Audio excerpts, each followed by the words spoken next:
Welcome to Buddhism Seeds, where ancient Zen stories still breathe like gentle breezes, drifting into the mind, soothing each layer of exhaustion from the busy world outside. Perhaps today your heart has been battling too much noise work pressure, relentless racing thoughts, emotions flooding in before you could even name them. And so you've come here seeking a deep stillness, where your heart can stop bracing itself, where your mind can loosen its grip, and your body can slowly drift into peaceful sleep. For the next 3 hours, you won't need to try to understand or remember anything. Just relax, close your eyes, and listen. The Zen stories I will share are like cool drops of water seeping into the cracks of your soul, easing the worries, softening the rough edges of anger and resentment. Each story is a gentle reminder that forgiveness is the path to freedom, that love needs no conditions, and that only when we truly understand can we truly love. So tonight, let this be the moment you stop struggling against the current of life and allow yourself to float with the soft current of these ancient words that have once saved countless weary hearts. And now, as your mind begins to settle like a still lake, let us step together into the first Zen story. Long ago, amid misty mountain ranges, there was an old Zen monastery hidden away like an ancient secret of time. Stone walls covered in moss, gray-black roof tiles stained by sun and rain, and a heavy ironwood gate that groaned like the sigh of the past whenever it opened. Inside that silent courtyard lived a young disciple. People often saw him sitting on the porch every morning as the first temple bell still echoed like silver mist dissolving into the cold air. His gaze was hollow, as if looking through the world itself. Beneath his brown robe, his youthful face was etched with a dry weariness, like a tree that had lost its season. His back was always slightly hunched, not from age, but as if carrying an invisible mountain. And indeed, on his shoulders was always a large, coarse, heavy bag, its seams frayed from time, the strap digging deep into his skin until it bled red. Inside, people heard clinking sounds with each step, the sound of stones. No one understood why he carried it everywhere. He wore it while meditating back bent like a willow soaked in dew. He wore it while chanting, voice trembling as if caught in his throat. He wore it while hauling water from the well steps, dragging as though through mud. At first, people thought it was some strange punishment from his master, but as years passed, the bag stayed swelling larger, and no one dared to ask anymore. Its silent presence became like a shadow no one wished to touch. Only one thing quietly changed. His eyes grew dull, like a lake buried under rotting leaves, and every smile in the monastery went out when passing him like a candle snuffed by cold wind. Then one sweltering noon, as the sun scorched the old roof tiles and pine shadows split like cracks across the blazing stone yard, the master slowly walked toward him. He was sitting frozen under the porch like an old forgotten statue. Sweat dripped from his forehead down his cheeks, but he didn't wipe it away, just bowed his head, breathing as if lungs were full of stone. The master stood there for a long time. His eyes carried no blame, no judgment, just a quiet water that softened some hidden fire inside the boy. Then gently, he asked, "What are you carrying in that bag, my child?" A simple question, but it sliced through the thick shell he had wrapped around himself. The boy lowered his head, silent for a long time. His face quivered like a lake rippled by wind. Finally, in a hoarse voice like dragging across stone, he said, "Every time someone hurts me, I pick up a stone and put it inside to remember, to never forget who caused me pain." His eyes turned red. His thin hands clutched the strap as if inside were not stones, but wounds that never closed. The master sat down beside him. He didn't sigh, didn't console, just gazed at the garden sprinkled with golden dust of sunlight. Cicadas screamed in the thick summer air. After a while, the master began to tell a story. His voice was low, slow, each word falling like drops of water onto hot stone long ago. A man crossed a desert, an endless desert, winds whipping sand like golden blades. On his back was an empty bag, and each time someone insulted him, he picked up a stone and dropped it in. To remember, he said, to never forgive, to one day take revenge. At first the bag was light, and he walked, strong eyes sharp like twin blades. But the farther he went, the heavier it became. His shoulders sank, his knees shook, each step dragged like a sentence.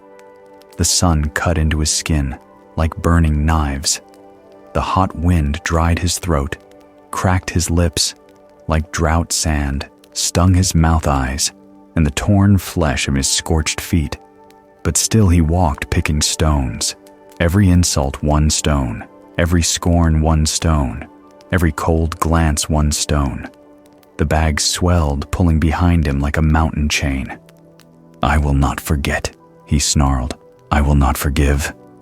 By the end, his eyes were dull like glass covered in dust, his back hunched like a broken branch. And then, in the middle of a white desert with no tree in sight, he collapsed. No triumphant cry, no enemy, no one, only himself crushed beneath the burden he chose to carry. Those who had hurt him had long vanished beyond the horizon, and only his shadow lay stretched across the sand like black ink fading under the sun. The master paused. A breeze rattled the wind chimes under the eaves, sounding like the breath of the mountains. He turned, looked straight into the boy's eyes, and spoke slowly, each word carved like into stone. Resentment is a burden of the soul. Every time you cling to it, you are placing another stone in your own bag. A tear slipped from the boy's eye, soaking into the coarse fabric, disappearing among the cold stones. For the first time, he stared at the bag, not with the usual dull eyes, but as someone finally seeing the thing that had been quietly wearing him down. And he understood it was not life, not others, not cruel fate, but those stones that were truly exhausting him. Above the clouds broke like salt, sunlight spilled onto the porch, and for the first time in years, his back felt a little lighter. Just a little, but enough to stand a breath taller. There have been so many in this world carrying such invisible bags of stones, not real stones yet, just as heavy, so heavy their shoulders forget how to relax their eyes, forget how to look at life gently. Some force themselves to succeed, climbing lonely peaks, just to prove to those who once scorned them, you were wrong. But when the stage lights go out, they sit alone in luxury hearts hollow, because victory without peace is only revenge wrapped in glory. Some live in bitterness, swallowing tears, waiting for someone to return, and regret leaving them. But as years pass, that person never comes, and they are the only ones trapped in a pit of the past, cold and lonely. Some quietly freeze their hearts, afraid to love again, because of an old wound that never healed. They fear that opening up will only mean pain again. So they lock their hearts and lose the chance to be happy again. The paradox is, the more we hold on to resentment, the more the past chains the present. The more we feed anger, the more it erodes us like sharp stones slowly grinding down our soft shoulders. And the more we seek revenge, the more we become what once hurt us.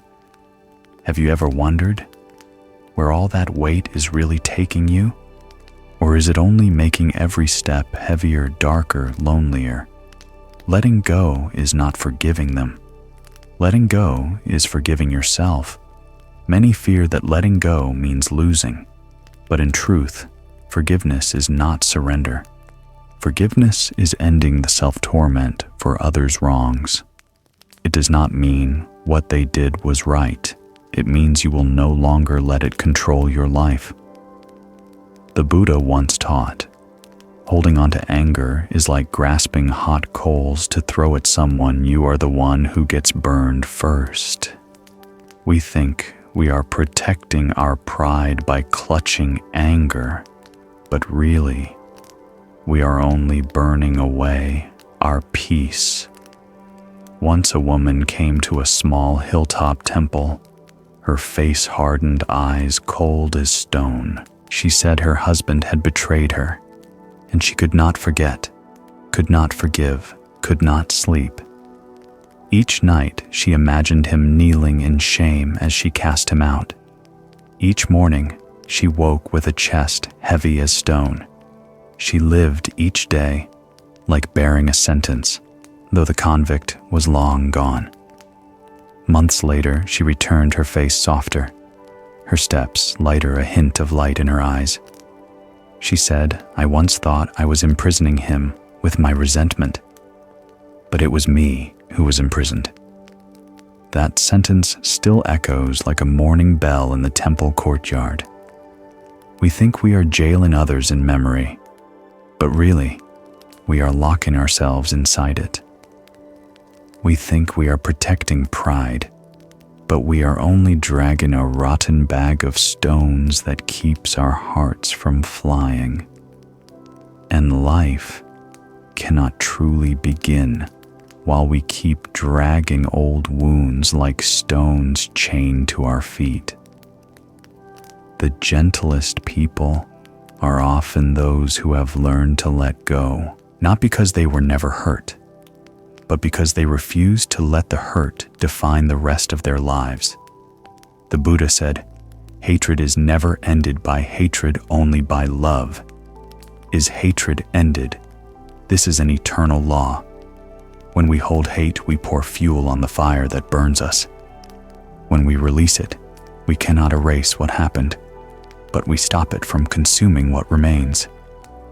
The old master once told the boy, "You think you need those stones to remember, but as long as you hold them, you have no room left for anything new." Then he gently took the heavy bag off the boy's shoulders, opened it to reveal cold, jagged, nameless stones. He picked one up, placed it in the boy's palm, and asked, "Do you see? It's not heavy until you carry hundreds of them." The boy broke down crying. He pulled out each stone one by one and tossed them into the stream behind the temple. Each splash sounded like a lock snapping open in his chest, and for the first time in years, he stood straight.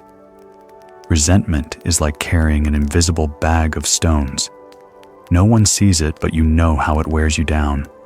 It steals joy, steals peace, steals your restful sleep. It makes you doubt every outstretched hand and turn away from every gentle gaze. Forgiveness does not change the past, but it lightens the present and opens the future. Letting go of the bag does not excuse others' wrongs. It simply means you choose to love your peace more than your pain. You choose to build a new garden instead of standing on rubble. You choose to live instead of locking yourself in a prison of your own making. So, if today your shoulders are tired, if your heart feels heavy, if every step echoes with the clatter of invisible stones, try setting the bag down by the roadside. Sit, breathe. Let the wind carry some of the past's dust from your soul. Then rise again lighter, freer, more at peace, because forgiveness is not for them. Forgiveness is for you, and only then will the path truly open beneath your feet.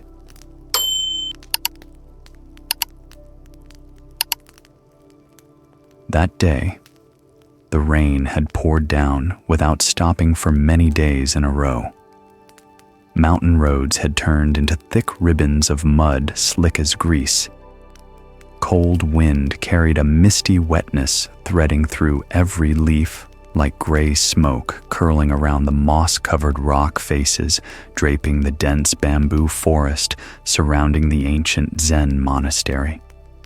2 monks were quietly returning after a long pilgrimage. Their dark brown robes were soaked with rain, each step weighed down by clinging mud. They walked without a word, only the sound of water dripping from the rims of their bamboo hats, the rustle of straw sandals on wet ground, and the musty scent of decaying leaves hanging in the air like an old layer of fog.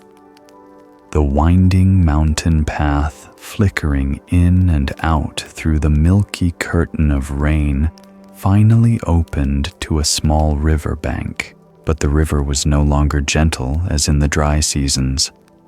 Rainwater from upstream had turned the current muddy and roiling the surface, churning with white foam like floating teeth. On the bank, a young woman stood alone. Her thin silk blouse clung to her body, shivering in waves under the cold wind. Her wet hair stuck to her head, and her small shoulders seemed to draw inward in fear. Her eyes stared in confusion at the rushing water, one hand clutching her hem to keep it from getting wetter. Hearing the straw sandals approach, she looked up. Her gaze met 2 brown-robed figures emerging through the rain. She bowed her head, her voice trembling. Please, sirs, help me cross the river. The current is too strong. I don't dare step in. I can't get across." Her voice broke into pieces, dissolving in the wind. The younger monk hesitated for a moment. His eyes blinked in surprise, then shifted to the older monk beside him. The elder said nothing. He simply stopped, his eyes calm like a lake without ripples. Without the slightest hesitation, he planted his bamboo staff in the ground, removed his straw sandals, and slowly bent down before the young woman. "Climb on," he said, his voice low and steady, like stones rolling. She stared at him, stunned. Her lips parted as if to say something, then closed again. Her trembling hand rested on the rain-soaked shoulder very lightly, as if touching a rotten log that might crumble. The elder monk lifted her onto his back and stepped into the river.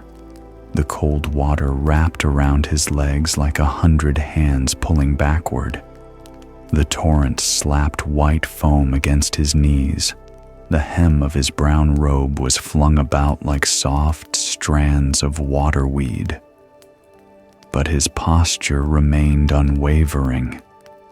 Each step pressed into the riverbed, like driving a wooden stake, slow, firm, and sure. On his back, the young woman squeezed her eyes shut, gripping his shoulders, her head tucked down like a small bird sheltering on a branch in a storm. Her breath came fast, then gradually slowed as she felt the steadiness of each step beneath her. Upon reaching the far bank, the elder monk slowly knelt and gently set her on solid dry ground. He stood up, neither wiping the water nor looking back. The young woman bowed in thanks, her voice breaking with emotion. Thank you, sir."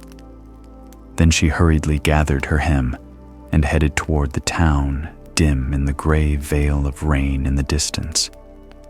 Her slender figure quickly faded into the thick fog, leaving only small footprints pressed into the wet earth, soon washed away by the rain. The elder monk lifted his staff and continued walking. His steps were light as a passing breeze. Water dripped from his robe's hem, joining the fine, thread-like rain. The younger monk followed in silence, but his expression was no longer the same. Beneath the brim of his hat, his brows were furrowed. His gaze seemed to stick to the riverbank behind them. They walked like that for a long time, over misty hills, through a darkened pine forest, where each raindrop sounded like metal striking stone. All along the way, the younger monk said nothing, yet each step seemed heavier. His back stiffened as if some invisible weight were pressing down. In his mind, the image of the young woman replayed the wet hair, the trembling eyes, the hands clinging to his teacher's shoulders as if clinging to life itself. And those hands seemed to leave their imprint on his own shoulders, though they had never touched him. When the afternoon was far along and the rain had stopped, golden light pierced the thick clouds, spilling in gleams across the rocky path. They left the forest. The mossy roof tiles of the monastery peeked through ahead. The younger monk suddenly halted. His chest heaved as if he had carried a boulder the entire way. At last, unable to hold back, he spoke. "Master, we are men of the way. Why did you carry a woman?" His voice grew smaller toward the end, as if afraid he had said something improper. The elder monk did not stop. He kept walking, his figure straight, like an old pine in the wind. Only when his voice arose low, slow, gentle as rain soaking into earth, did the younger monk feel a chill run down his spine. I set her down at the riverbank. But you, it seems you have been carrying her on your shoulders all this time. Those words fell into the late afternoon, ringing like a solitary bell in the pine forest. Wind passed through the wet leaves, whispering like 100 soft voices. The younger monk stood frozen. His hand tightened around his staff. His shoulders felt heavier, but not because of the rain. The last light shattered on droplets clinging to the branches. In that moment, he suddenly understood that what he had carried from beginning to end was never the young woman.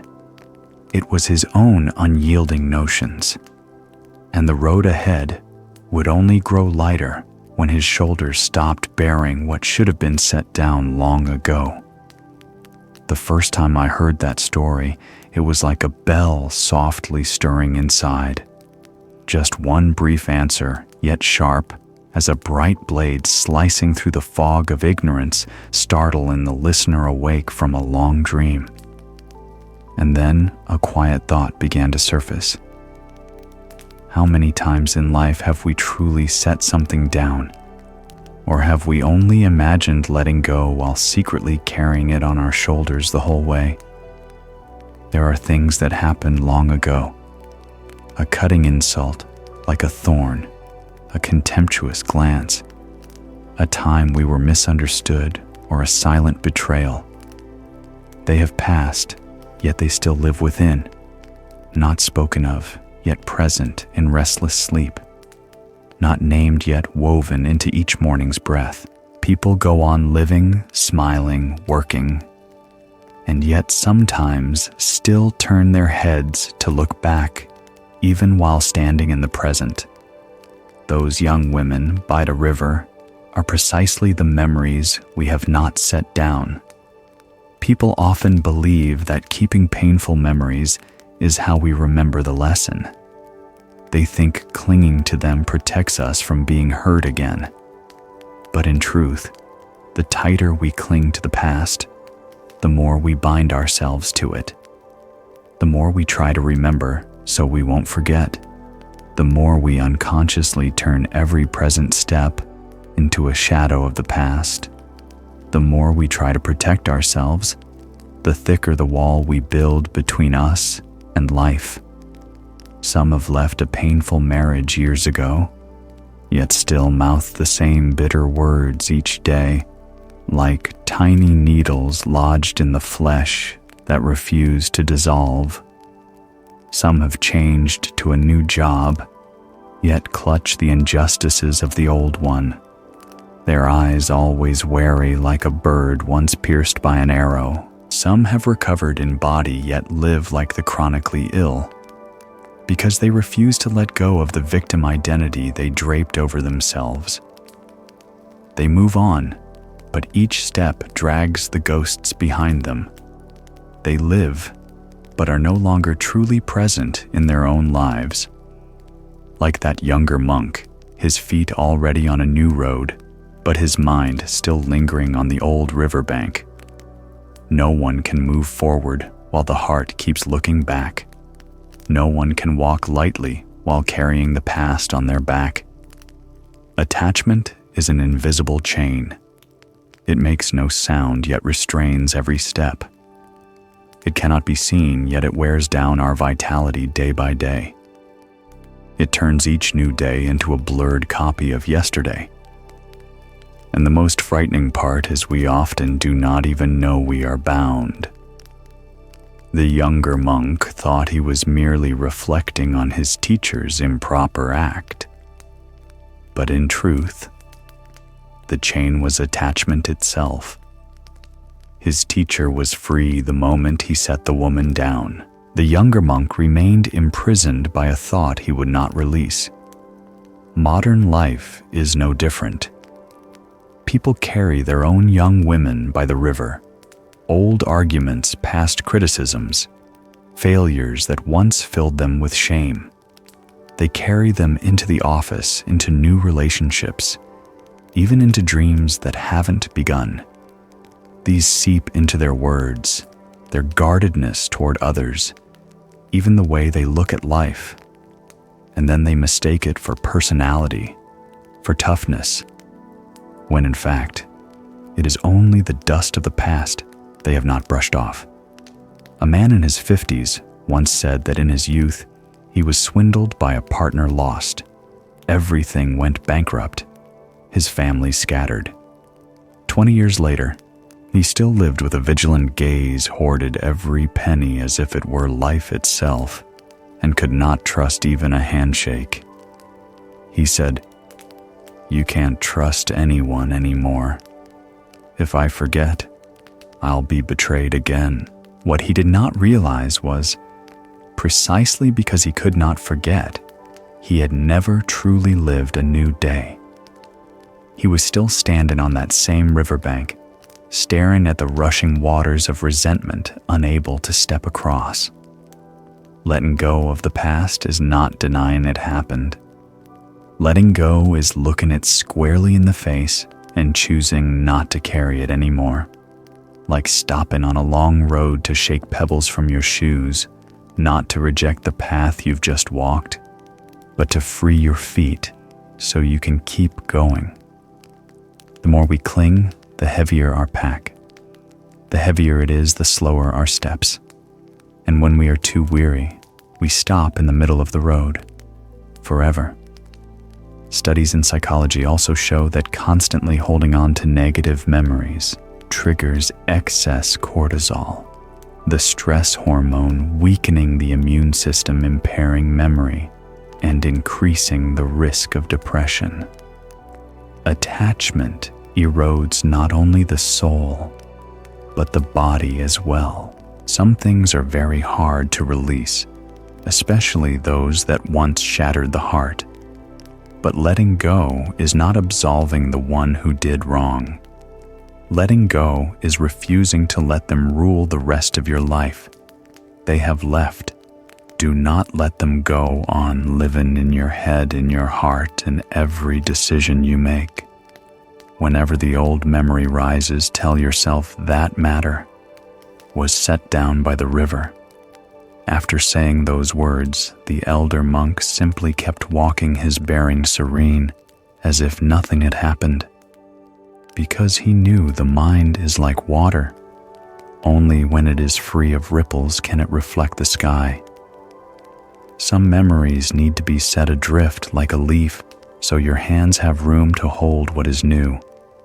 Some wounds need to be laid down like a stone by the roadside, so your feet are light enough to step into the next season.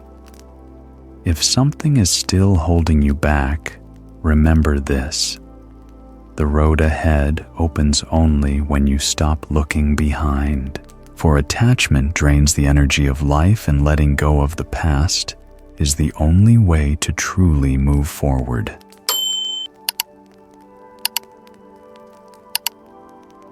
That day, early autumn carried a faint chill, thin as silk. Light gusts of wind slipped along the long wooden corridor, touching each wind chime hanging beneath the old eaves, making them ring with clear, tinkling notes like the sound of time softly falling. In the temple courtyard, a carpet of golden ginkgo leaves had fallen, forming a quiet, soft path leading into the trees.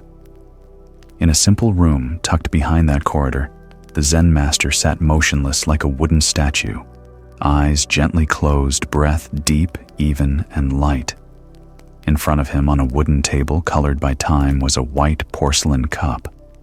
A fine crack as thin as a thread ran from the rim down near the base, like a faint scar of the years old, but unbroken. Afternoon light streamed through the lattice, crossing the crack, making it shimmer like a silver thread against the yellowed glaze. The master remained absorbed, his eyes solemn, as if listening to distant sounds echoing from within his own heart. Outside, a figure slowly stepped through the temple gate.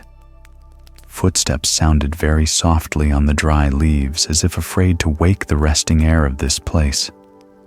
A worn brown robe emerged in the pale golden light, appearing and disappearing through the ginkgo grove.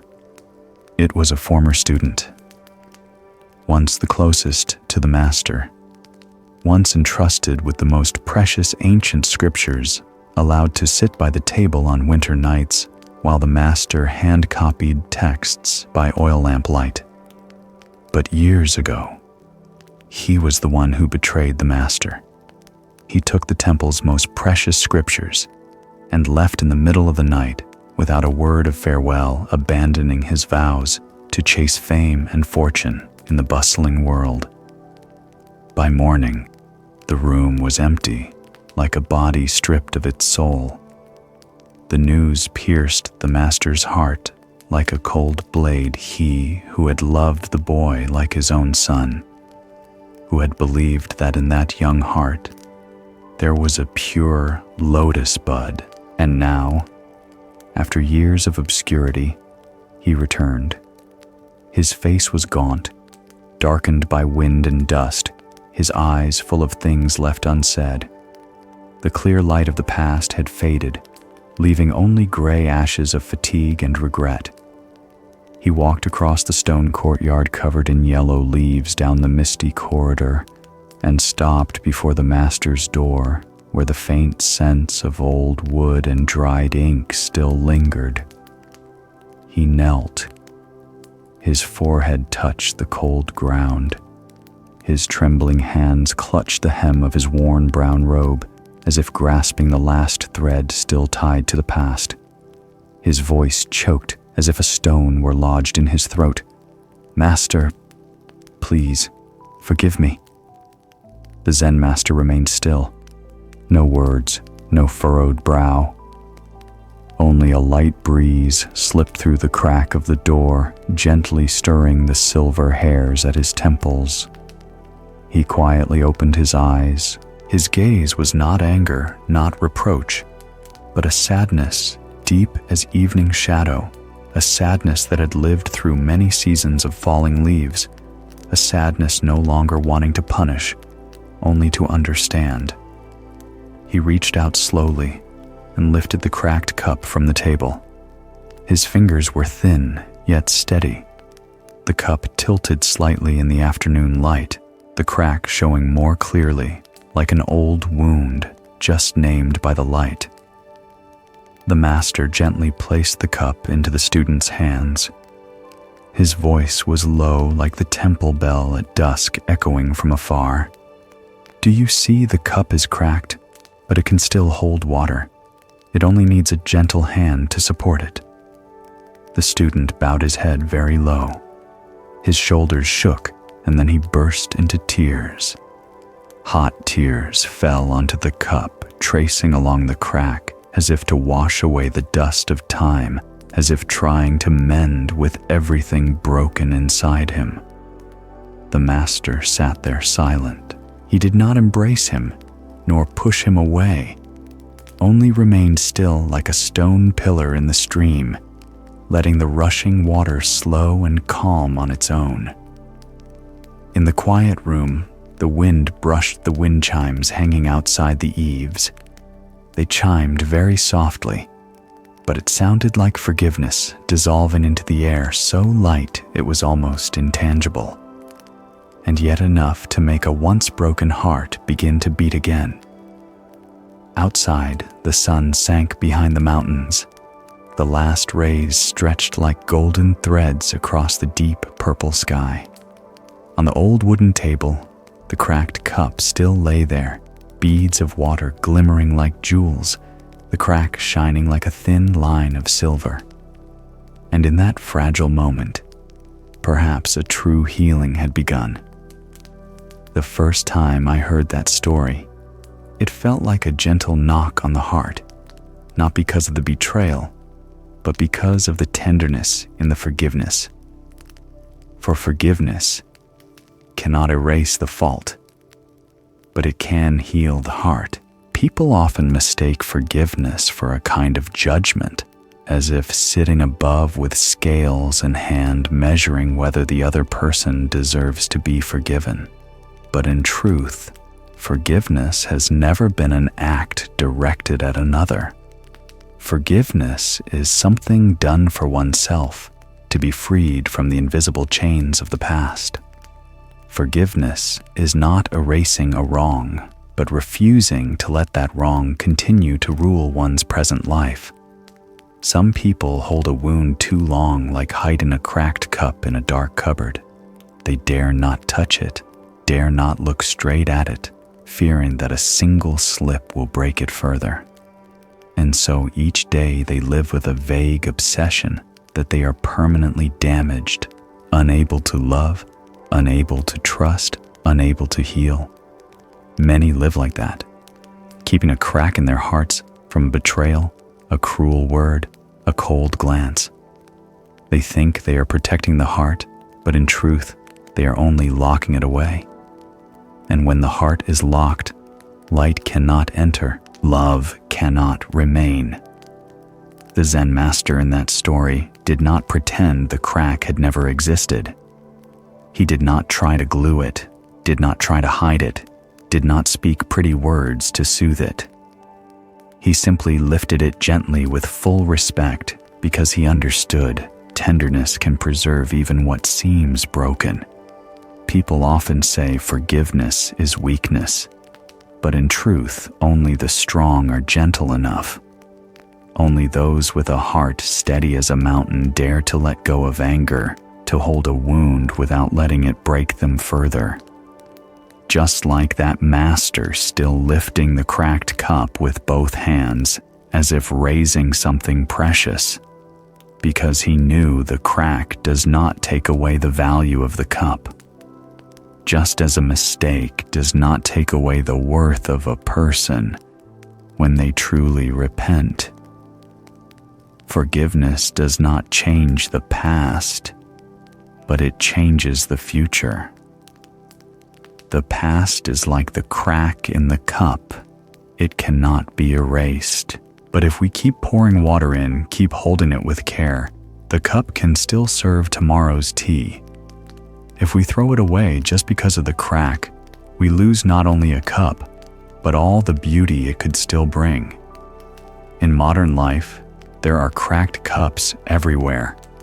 Warm relationships turned cold. People who once loved now speak like strangers. Colleagues who once stood together now avoid each other over a few misunderstandings. We look at them and think, there's no saving this. But the truth is, what they need is not a trial, but a gentle hand to hold and support. Not to deny the wrong, but to remind us a crack is not the end. Forgiveness does not cancel justice. Forgiveness simply refuses to let hatred destroy what remains of oneself. For hatred is like drinking poison and hoping the other person will suffer. In the end, the only one harmed is oneself. Modern science has also shown that when people nourish resentment for too long, the brain continuously releases cortisol, a stress hormone that harms the immune system and increases the risk of depression, anxiety, and cardiovascular disease. Meanwhile, those who practice forgiveness have steadier heart rates, deeper sleep, and clearer minds. Forgiveness is not only a spiritual act, but also a healing therapy for both body and mind. The Japanese have an ancient art called kintsugi, mending broken pottery with gold. They do not hide the crack, do not try to cover the break, but adorn it with gleaming golden lines. Each crack, each break becomes a unique adornment, turning what seemed like trash into a priceless work of art. The Zen master did not use gold, he used compassion. But the result was the same. The crack ceased to be a wound and became the proof of healing. Perhaps, deep within, there is also such a cracked cup, a broken relationship, a fractured friendship, a dream that once collapsed. No need to pretend it never broke. Just lift it gently and pour into it new drops of understanding, of forbearance, of tenderness. Forgiveness is not forgetting. Forgiveness is remembering, but without pain. It is looking at the crack and smiling, I am still here, and I can still hold love. For forgiveness does not erase the fault, but it heals the heart. Those who can cherish what has been hurt are truly strong. And gentleness can save what once seemed beyond repair. Long ago, on a distant hill where the wind sighed through rows of ancient pines, like the mountain's own breath, there stood an old temple. Its roof tiles were faded like a thin ash of time. The walls were moss-clad, the brick courtyard stamped with the footsteps of generations of monks. Each morning, the bell rang like an invisible thread tying heaven to earth. Each night, the wooden fish thudded dully, like a stream running through the heart of stone. The faint scent of incense drifted on the wind, and upon touching anyone's hair as they passed, quieted them. Then war arrived like a sudden storm. Battle drums rolled across the valley dust, and smoke billowed thick. Columns of soldiers surged up the red earth slope, armor clacking like a hailstorm. Among them was a young soldier. His eyes burned, his breath heaved like a warhorse. His hand clenched a torch. In his head, there were only two words, the enemy. In his ears, only orders from above. In his chest, only the hunger to win. He crossed the temple courtyard as if crossing dry grass, seeing none of the ancient statues smiling faintly in the mist, hearing none of the wind chimes softly touching like prayers, noticing not the incense smoke trying to hold him back by his robe. The fire leapt up. From a red spark at the torch's tip, flames climbed the dry roof, licked along the ridge, crawled down the wooden pillars, and drank the flaking paint to the dregs. In a single night, century-old walls collapsed like an old man buckling to his knees. Scripture shelves burned to thin ash. The bronze bell cracked with a sound like metal's final cry. Wind churned the sky, tossing black flakes high like a swarm of dead butterflies, then let them fall across the hillside. One old monk survived. He stood at a distance, the fire reflected in his eyes like two streaks of coal about to go out. Before him, the temple, the body of generations of prayer, burned halfway down, like a heart torn from a chest. He did not weep. He only bowed once very deeply.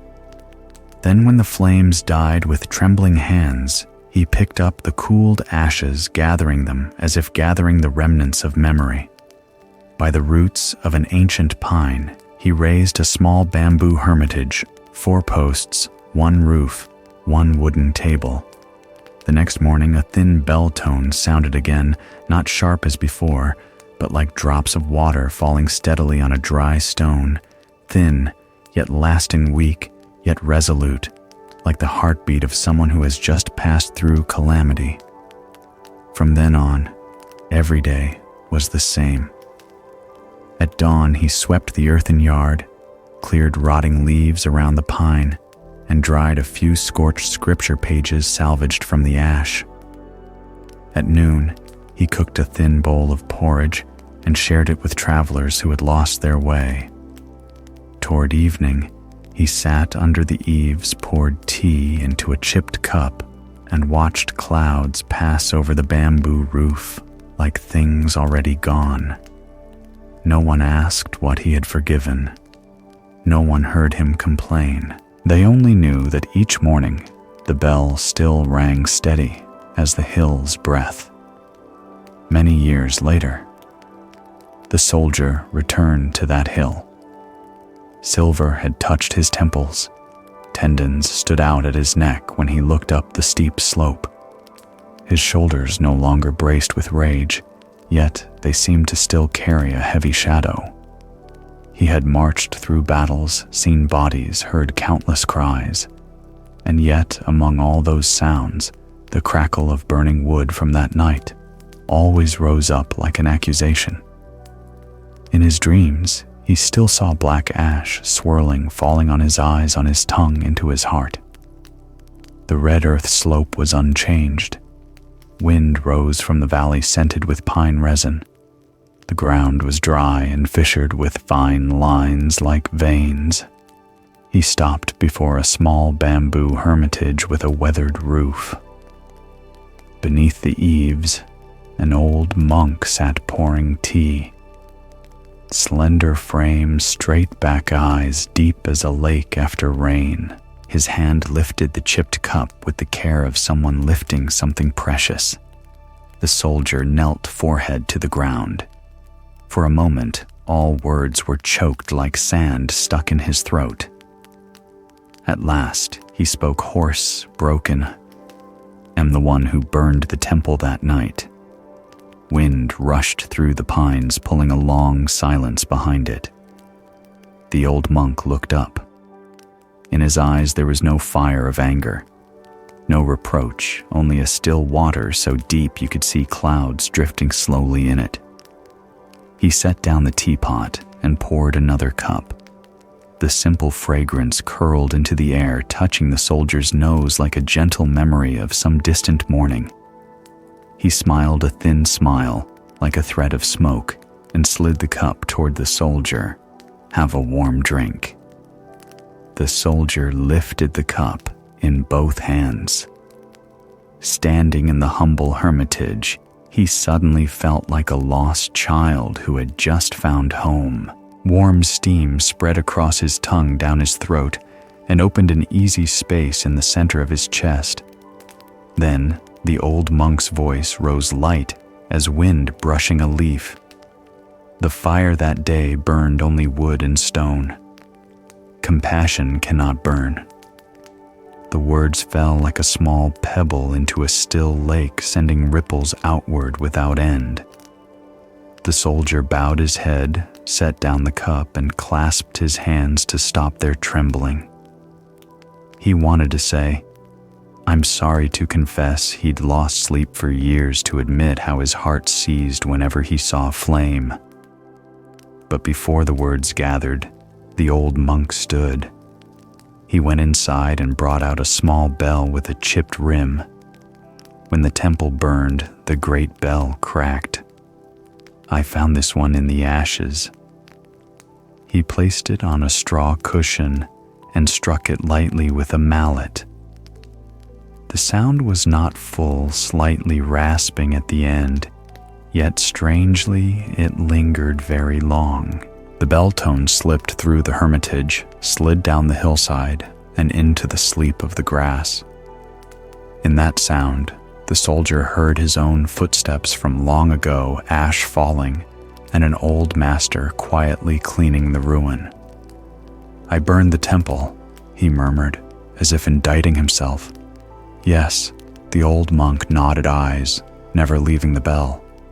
"Flames devour wood and stone quickly, but there are things fire cannot touch." He looked at the soldier. "Do you remember the old bell? It was crisp and bright. Now this bell's voice is warped. But listen, it still calls the morning." The soldier held his breath. Within that imperfect sound, he felt a patient quality, like a person who can no longer run, yet chooses to walk a lifetime to reach home. The bell was not perfect, but it endured. It did not pierce or glare.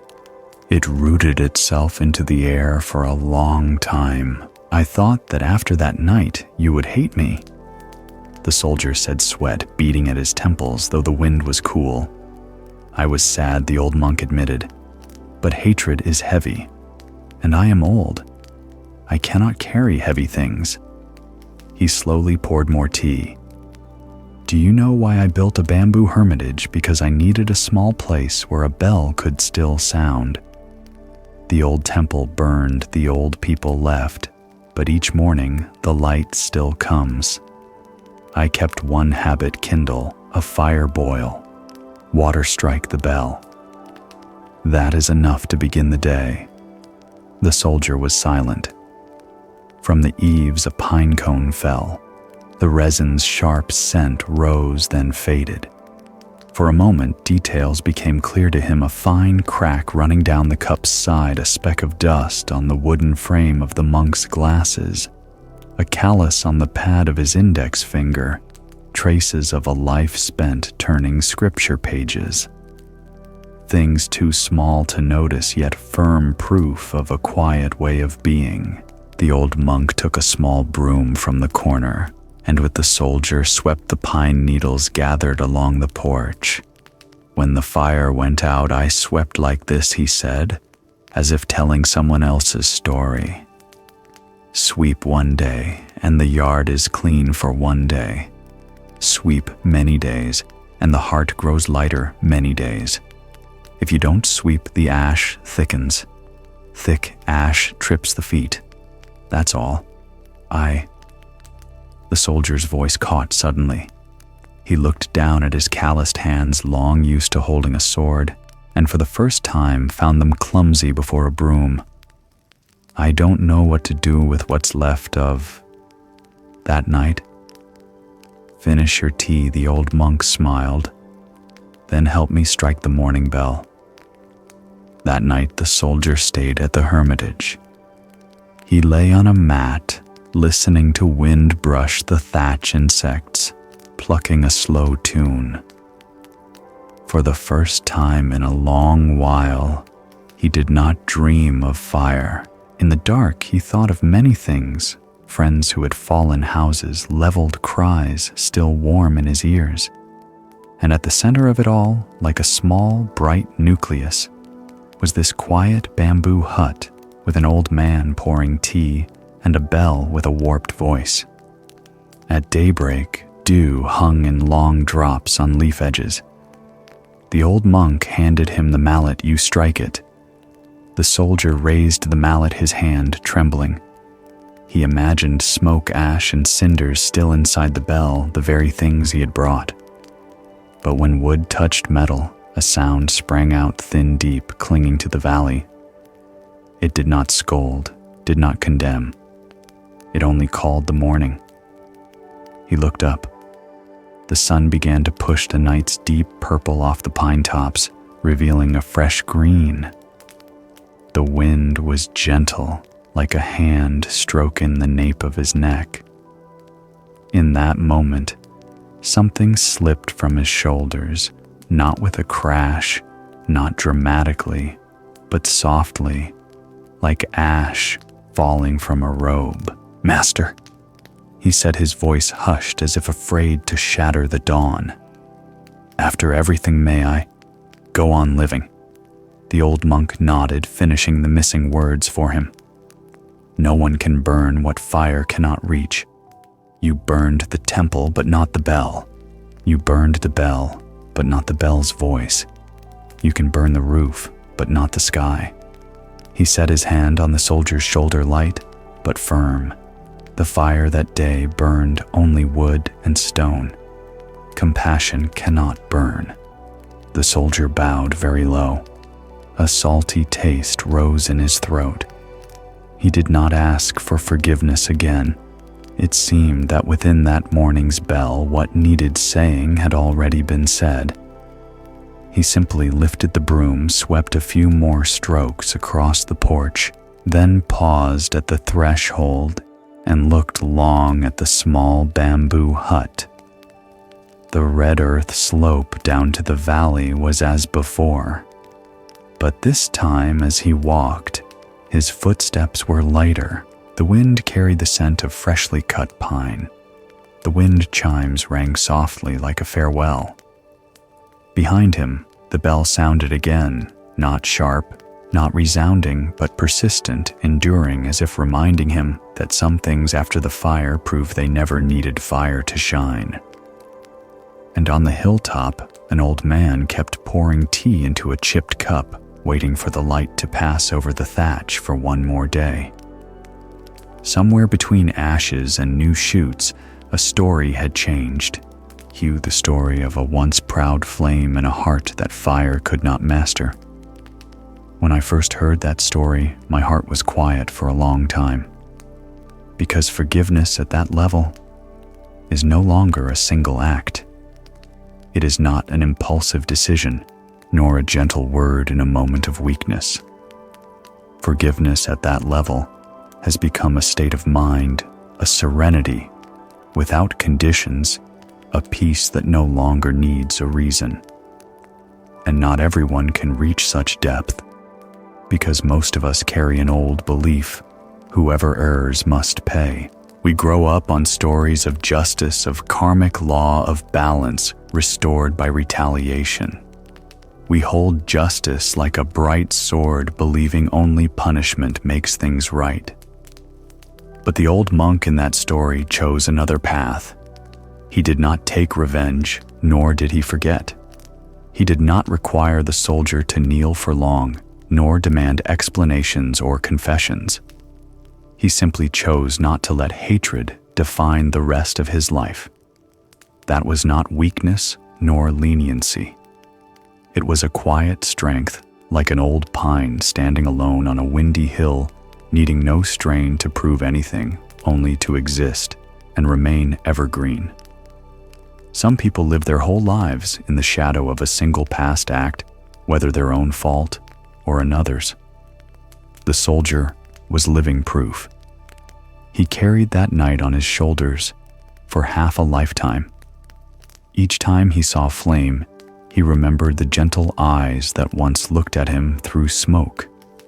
Each time he heard a bell, he imagined the roof collapsing, the scriptures burning like his old dreams. He lived in a new world, yet his mind was trapped in that night, and he believed he no longer deserved peace. Many have been like that. There are mistakes that kill no one, yet strangle the one who made them for years. They live as if serving a life sentence on their backs, always guarded, always braced, afraid to love, afraid to step into a new beginning. They think that because they once erred, they have no right to change.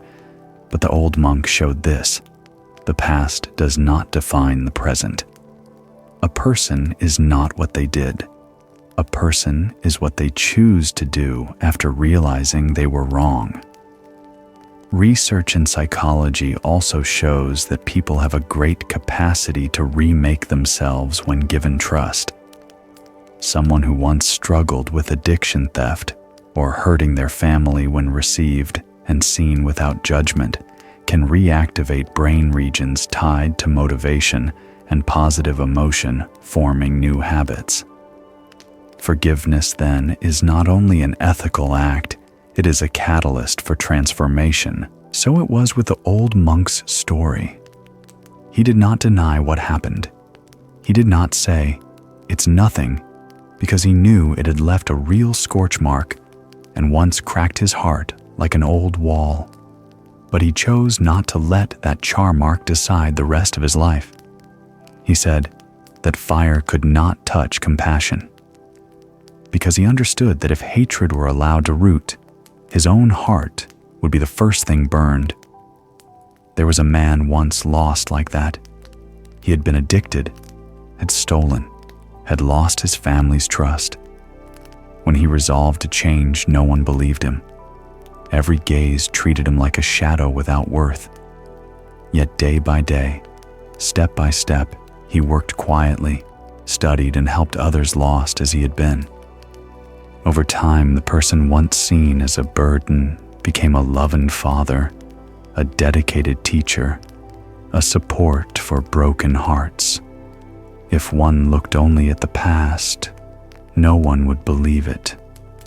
But truth made itself known, because anyone can change when received. Like the soldier, with just a cup of tea and a smile, he was allowed to begin again. Compassion needs no reason. It does not wait for proof of worthiness. It only needs a heart large enough not to let hatred take up the space.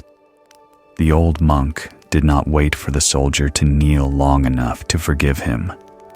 In truth, he had forgiven since the night of the fire, since he chose to raise a small hut and keep striking the bell. For he knew that if he clung to hatred, the temple might be rebuilt, but his heart would be a heap of ash. Forgiveness, therefore, is not a gift for others as many think. Forgiveness is a gift for oneself. It frees the heart from the prison of the past. It opens a slit for sunlight to return to a place once dark. When the soldier bowed to apologize, he thought he came to beg forgiveness. In fact, he was received like a traveler returning home. No trial, no interrogation, only hot tea and a smile. And perhaps within each of us there is also a burned temple, an old error, an old wound, a memory that tightens the heart whenever recalled. Remember, the past does not define the present. No one is born to be bad forever. No one makes a mistake to live forever in guilt. As a forest can green again after a fire, a heart can sprout new growth if watered with acceptance. The old monk looked at the former soldier, his eyes kind as morning wind gliding over a lake. In those eyes, there was no trace of the night the temple burned, only the calm of someone who has set everything down. Those eyes seemed to say, "You have gone far enough. Now, sit, drink a cup of tea, and let your heart rest like the evening bell. For the past does not define the present. Compassion can dissolve hatred, and anyone can change when they are received."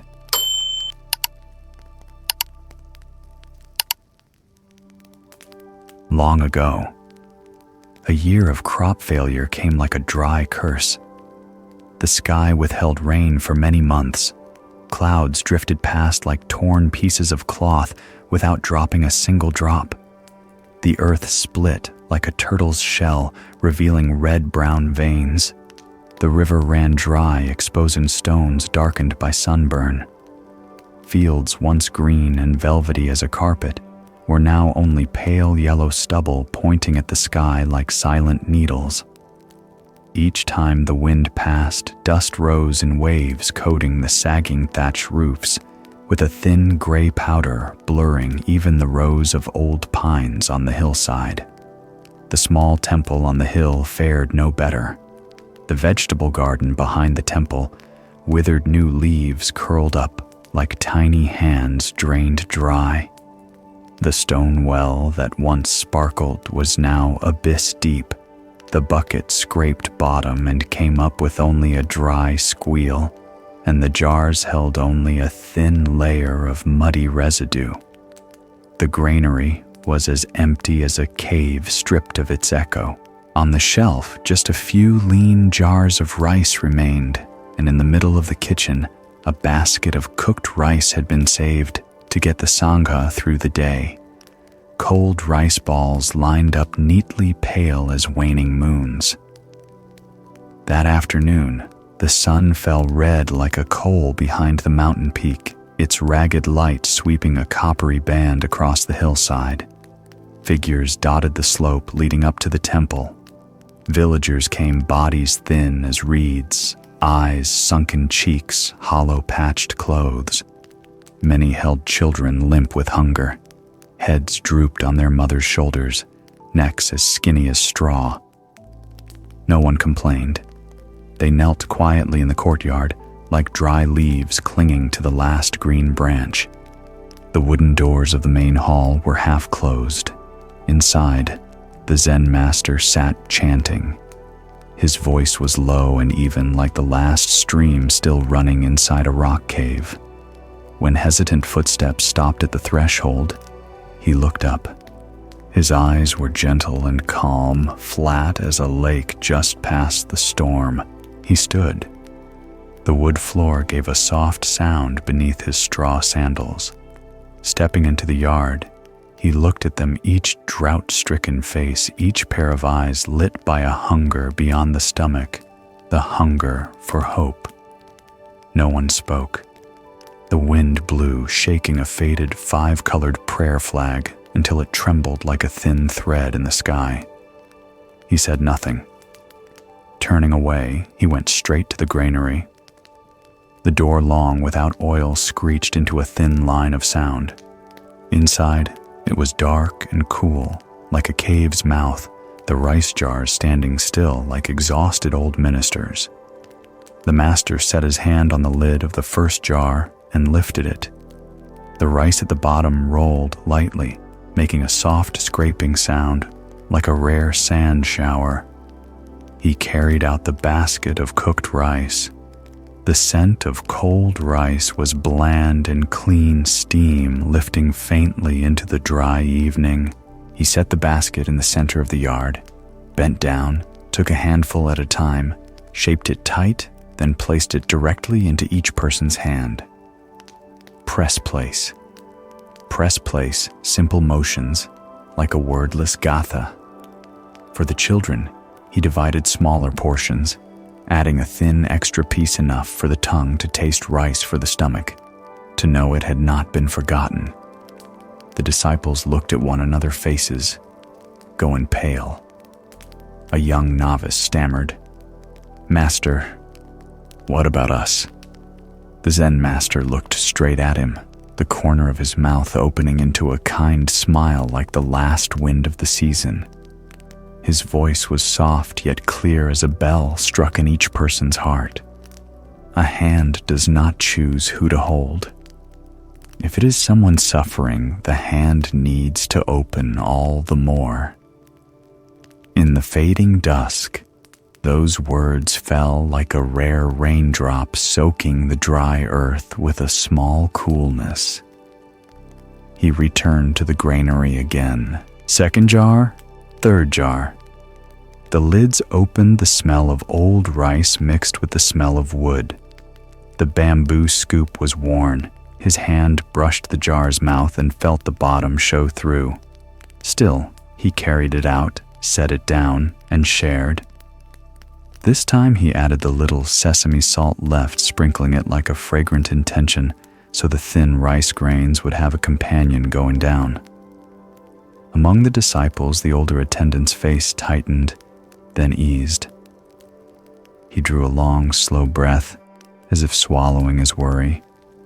Another novice pressed his lips together, fingers interlaced, to steady his trembling hands. All stepped up to help the master take in rice, passing it along, handing it over, nodding, smiling. Hunger slowed people, but hope made their eyes shine a little more. An old woman received her portion, her hands shaking. "Master, your share." The master glanced at the basket, one handful left. He took it and broke it in two. Half he placed in the old woman's hand. The other half he lifted and gave to a child staring up with wide button-like eyes. Eat, child. The child cradled the rice ball in dusty hands and took a tiny bite as if afraid to break a dream.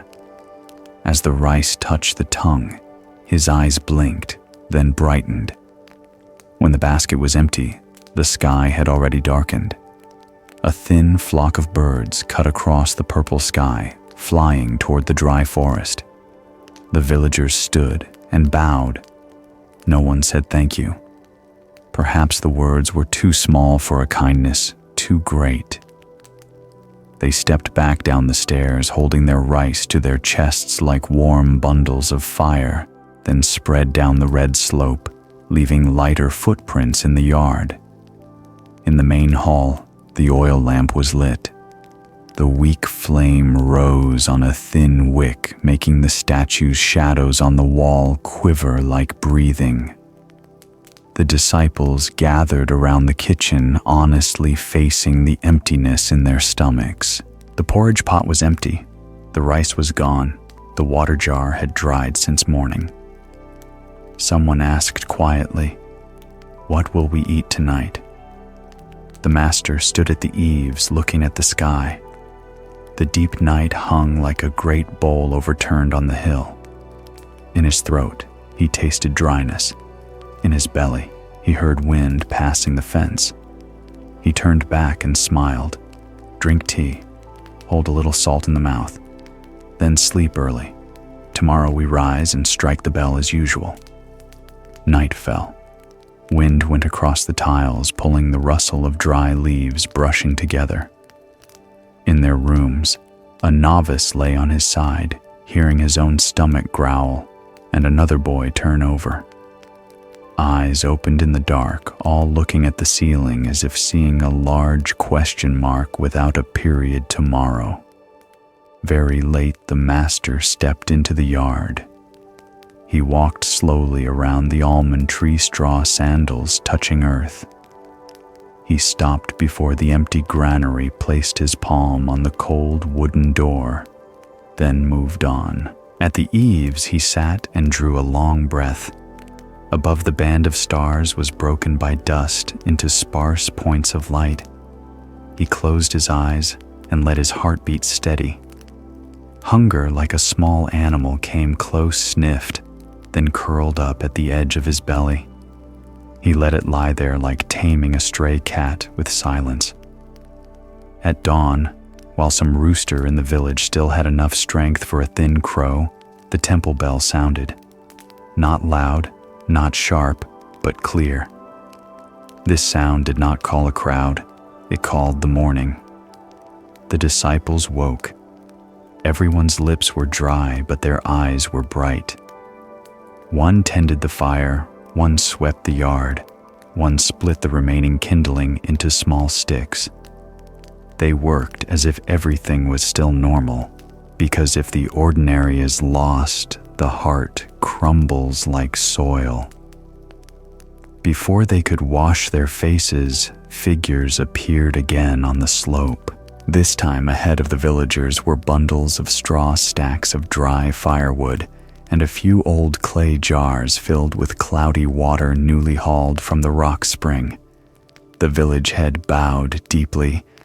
"Master, yesterday we ate. Last night we gathered and decided to come work with the temple. We will dig a channel to bring water from the rock cleft. We will spread straw to cover the vegetable roots. We will re-roof the kitchen so it won't leak. We have little but much heart. Please accept." The disciples looked at one another, eyes wet. The master nodded without more words. He reached out, took the straw basket, and set it down with a slow motion like placing a prayer. That day on a hillside, dry as bone hose bit into the ground with a damp-sounding thud. A shallow ditch was joined to the rock cleft by lengths of old bamboo. Water ran in thin threads clear between two green edges. Straw was spread around the not-quite-dead vegetable roots like giving them a morning coat. The kitchen was roofed with palm leaves. Evening smoke rose from the roof like a fine hair fragrant with dry wood. In the yard, there was the sound of tired laughter, the rare kind heavy but warm. By late afternoon, the first thin pot of porridge bubbled. Just rice borrowed from a household with a little stored underground, cooked with spring water, and a few young squash leaves left in a corner of the garden. Each person received a small bowl, hot bland, but fragrant. The master took his bowl last and sipped each mouthful as if swallowing a long story that had just passed down his throat. No one spoke of the day before. No one asked about tomorrow. The sun fell red like a coal behind the peak again, but this time there was a warm ember in each chest, not burning, only warming. That night, the wind shifted. From the far end of the valley, the smell of dampness mixed with the scent of living earth crept up through the grass. Someone half asleep sat up and listened, as if hearing rain's footsteps on distant leaves. No drops fell, only a promise. But a promise was enough for people to pull their threadbare blankets a little tighter. The next morning, the bell sounded again. Another group came up. They brought carefully kept seeds, an old broken machine to repair the pulley bucket, and even stories to tell one another, so laughter could bridge a season of drought. A small child pressed a corn kernel into the soil with his own hand, then covered it with straw with all the solemnity of a ritual. At noon, with the sun straight overhead, a cloud suddenly drew across. No one dared speak, afraid to startle it. The master lifted his face and tasted a faraway coolness in his throat. A cold drop fell on the back of his hand, then another, then many. The first patter was thin, like snapped threads, then like tearing paper, then truly the sound of water.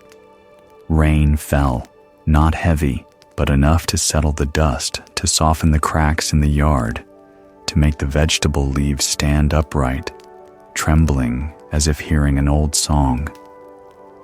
The villagers burst into laughter. Children cupped their hands to catch the rain, tilted their heads to drink the sky. Someone cried, not because of the rain, but because a long day had been lived together. One person shared rice, many dug the channel, and all listened to one bell.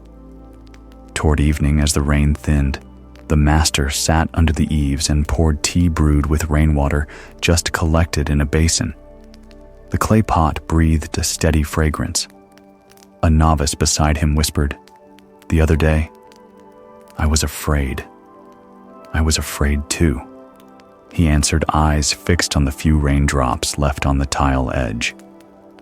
But a hand, if it chooses it, forgets its duty is to open. The novice fell silent. In the corner of the yard, a new sprout pushed its head through the damp straw so green it made everything around it look old. A light breeze passed the wind chimes, sounding a tiny hum like the greeting of a coming season. Night fell. The bell sounded again. Not sharp, not loud, but persistent.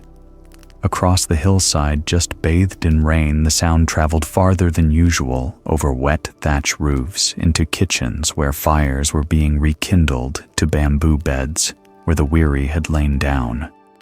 And amid it all, one thing stood quietly upright, a hand that does not choose who to hold, therefore always ready to open, especially when the one before it is suffering. That story is moving not because of great sacrifice, but because of the naturalness of each act steeped in compassion. There is no hesitation there, no weighing and measuring, no waiting for others to become worthy of help. Simply this: see suffering, then relieve it. Because compassion is not a pretty word. Compassion is action. Many people think compassion is a feeling, as if to feel pity is to have compassion. But if you feel and do not reach out, it is only a kind cloud, not enough to become rain. Feelings, however beautiful, cannot save a hungry person. Only a bowl of rice a hand extended can. In life today, each of us has likely had moments of seeing someone drown in suffering, while our hearts stirred with pity. Yet our feet stayed still. Our hands remained behind our backs, often out of fear of lacking, of loss, of not having enough for ourselves. The Zen master in the story was not afraid of lack, because he understood what few dare to believe: sharing does not make us have less. It makes life richer. His rice could be emptied, but the love in that act would blossom in hundreds of hearts. A grain of rice falling into a hungry hand can become the seed of a season of kindness. In Buddhism, metta is not only to be felt, it must be practiced through hands, eyes, mouth, and steps. The Buddha taught, "No one is poor who knows how to share. Only the one who shuts their heart is truly lacking." Indeed, there was once a child in a poor village who split its only dry biscuit of the day to share with a stray dog. That biscuit was its only meal yet. As the dog ate, the child smiled, eyes shining, as if discovering a treasure. That moment speaks a simple truth. Wealth is not in what we keep, but in what we can give. Modern psychology has also shown that acts of sharing activate the brain's happiness centers, releasing endorphins that make the giver feel even more joy than the receiver. Giving does not impoverish, it enriches the heart. And yet people often wait to give until they have plenty. But compassion does not need to wait. If we wait for fullness to help, we may reach life's end never having helped once. The Zen master did not wait for a full granary for the garden to green again, or for the sky to rain. He saw trembling hands held up, and he held out his own. That immediacy is the power, because compassion delayed by calculation loses its natural warmth. In our time, there may not be famine like in the old days, but there are countless people hungry for the invisible, hungry for a hug, for a kind question, for a time to be heard. Sometimes a soul can be saved by a very small gesture, a non-judging look, a hand on the shoulder, a quiet, "I'm here." That too is the Bodhisattva's hand. A Bodhisattva does not only appear in great miracles, but is present in every small act filled with love. The Buddha taught love all as a mother loves her only child. Such love needs no conditions, no waiting for someone to become better, no perfect timing. It only needs a heart brave enough to open. Some will say, "But I'm tired too, in pain too, with nothing extra to give." That is true. Everyone has days of exhaustion and emptiness, yet wonderfully, when we offer something small, the heart fills. Like lighting a candle, the light is not lost, it grows. Scientific studies on gratitude and altruism have also shown that kind acts not only help others feel loved, but reduce stress, improve immunity, and increase longevity for the doer. When helping another, we do not only save them, we also save ourselves from the hardening of the heart. The Zen master did not give them only rice. He gave them hope, because in the moment it felt like the world had abandoned them. There was still someone who looked at them with gentle eyes and placed rice into their hands with both of his. And sometimes that saves a person from despair more than rice itself. In the Buddha's teachings, compassion is not only to feel, but to relieve suffering.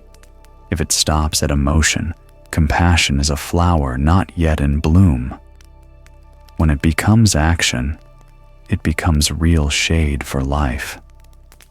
There was once a wealthy man living in a grand villa, whose face was always scowling. He said, "I have everything, but life feels meaningless." When asked whether he had ever shared anything, he was silent for a long time. Then one day, he quietly began paying tuition for poor children in the area. Each time he saw them smile, he said, "I've only just begun to feel truly alive." Life is not rich by having much, but by being able to give. The master gave away all the rice, not because he did not need to eat, but because he understood a body can endure a day of hunger, but a heart that loses compassion dies minute by minute. Real life is not measured by breaths, but by our capacity to still be moved by others' pain. A society is truly wealthy when people still know how to pause and extend a hand. Perhaps anyone can become the hand of a bodhisattva, with a very small act sharing when someone lacks lifting, when someone falls embracing, when someone trembles.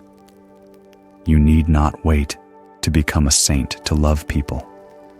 You need only dare to open your heart right now. Because compassion is action, not words. When others suffer, reach out your hand. And remember, sharing does not make us have less. It makes life rich. For each time a hand opens, a small door to heaven cracks open in this world.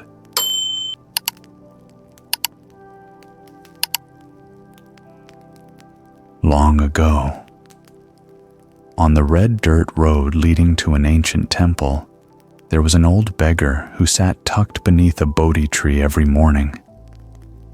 The trunk was so big it would take 3 people to wrap their arms around it. Its roots rose like old dragons coiling, and its leaves formed a green cloak that shielded the small courtyard from the early sun. The old man was thin as a dry twig, his hair matted into ragged clumps, his clothes patched with scraps of all kinds of fabric, the stitches wandering like the short breath of a long day. The smells of sweat, road dust, and a faint mustiness of fallen leaves clung to his body.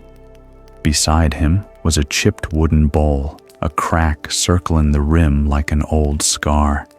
Inside, there were usually only a few cold grains of rice, a dried crust of bread, or nothing at all but a few yellow leaves that had just fallen. Passers-by looked at him with a mix of pity and avoidance. Some dropped a few coins into the bowl and hurried off as if afraid they'd change their minds. Others deliberately took a different path as though poverty could spread on the breeze. No one called him by name. No one greeted him. He sat there motionless, quiet, as a small stone at the edge of life, his sunken eyes cast down hard to tell whether he was thinking or simply waiting for something that hadn't yet come. only one person stopped every morning. It was the temple's abbot.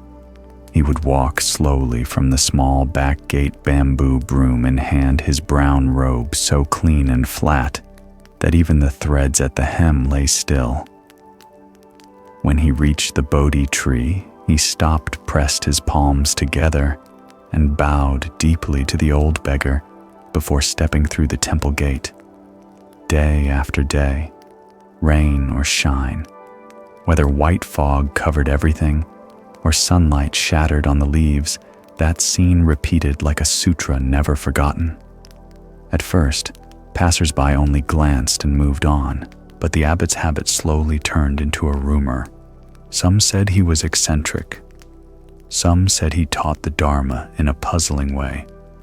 Others whispered, maybe that old man once saved the abbot long ago. They didn't ask, and they didn't dare to.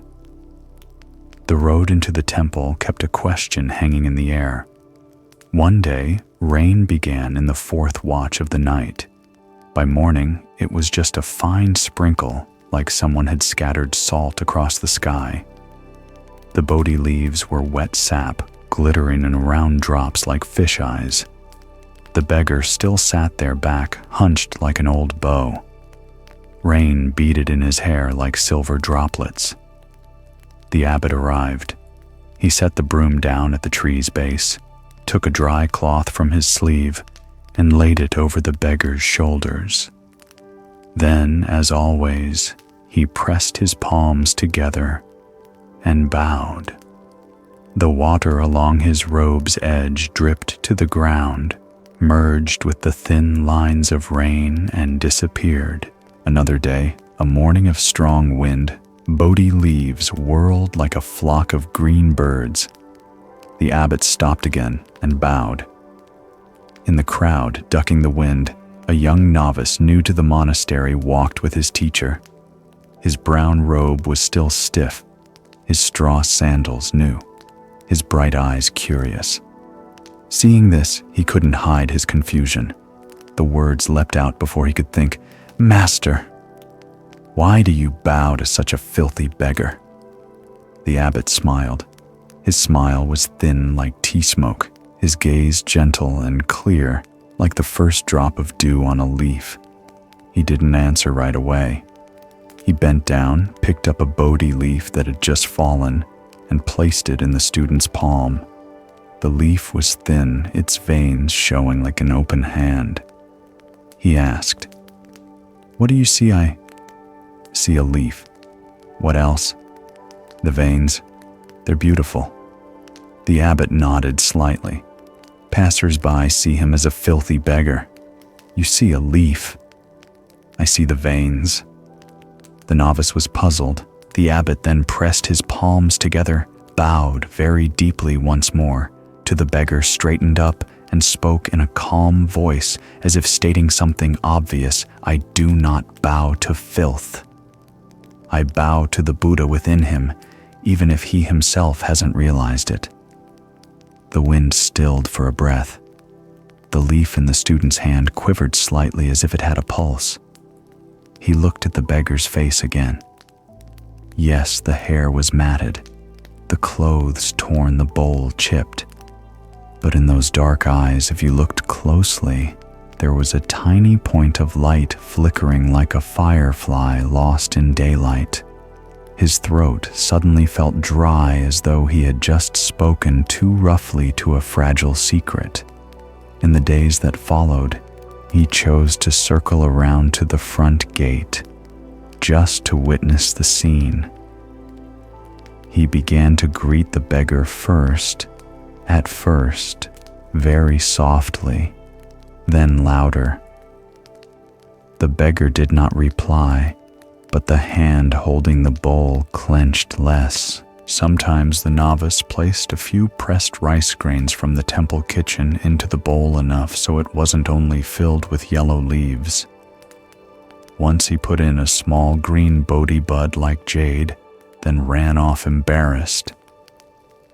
The season turned. The Bodhi canopies went yellow, each gust of wind sending a gentle rain of heart-shaped petals. One morning, the abbot didn't see the beggar under the tree. The wooden bowl had been left behind upside down like a period at the end of a sentence. The worn spot where he had sat was still there, a shallow hollow, like the mark of time. The abbot bent down and turned the bowl over. Inside, there were no coins, no rice, only a dried Bodhi leaf, its veins standing out like a small road leading very far away. In the center of the leaf, something had been finely scratched the size of a pinhead. "Thank you." That day, the abbot pressed his palms together and bowed to the empty bowl as he had bowed to the man. He set the bowl on the stone ledge by the tree, rinsed it with rainwater, pooled on the leaves, dried it, and put it back in its place. The young disciple stood behind him and didn't ask. He understood that sometimes an absence is also a form of presence. A week passed. One afternoon, the temple received a stranger, a neatly dressed middle-aged man carrying a thick cloth bag, a flicker of hesitation on his face. He asked to see the abbot. On the veranda, seeing the abbot sweeping leaves, he bowed, his voice hoarse with something long held back. "I used to sit under the Bodhi tree." The wind flipped the edges of both their robes. The man hesitated, then spoke. Years ago, he had a home, a job, a small family. Disaster came like a storm. The company went bankrupt. His mother died. His wife and child left. He drifted out of his own life, like a dry leaf, fallen in the wrong season, landing in places that smelled of cheap liquor and endless, nameless nights. Eventually, he came to the temple gate, not to beg for food, but to test whether anyone in the world would still look at him as a human being. "Every morning you stopped, pressed your palms together, and bowed to me." He smiled, eyes wet. I didn't understand. At first, I felt ashamed. After that, I felt warm. Then I began to look down into the bowl. Turns out it wasn't only filled with yellow leaves. He said he decided to leave one morning when he saw a clumsy novice place a small green Bodhi bud into his bowl. He realized there are things you cannot beg with money, but receive through someone's trust in you. He went to work, anything he could find, hauling washing dishes, carrying bricks. It was hard, but whenever he grew tired, he remembered the sight of someone bowing to him as if to a king. He wanted to live in a way worthy of that bow. "I didn't bring much," the man said, pushing the bag toward the abbot. "Some rice, a few bottles of cooking oil, several bolts of new cloth. I want to offer them to the temple and to that Bodhi tree." The abbot did not accept immediately. He poured tea, set a cup before his guest, looked straight at him, and smiled just as he had on the first day he bowed. "You are still there." The man was confused. Where I bowed," the abbot said softly, tapping his hand over the man's chest. "Not under the Bodhi tree."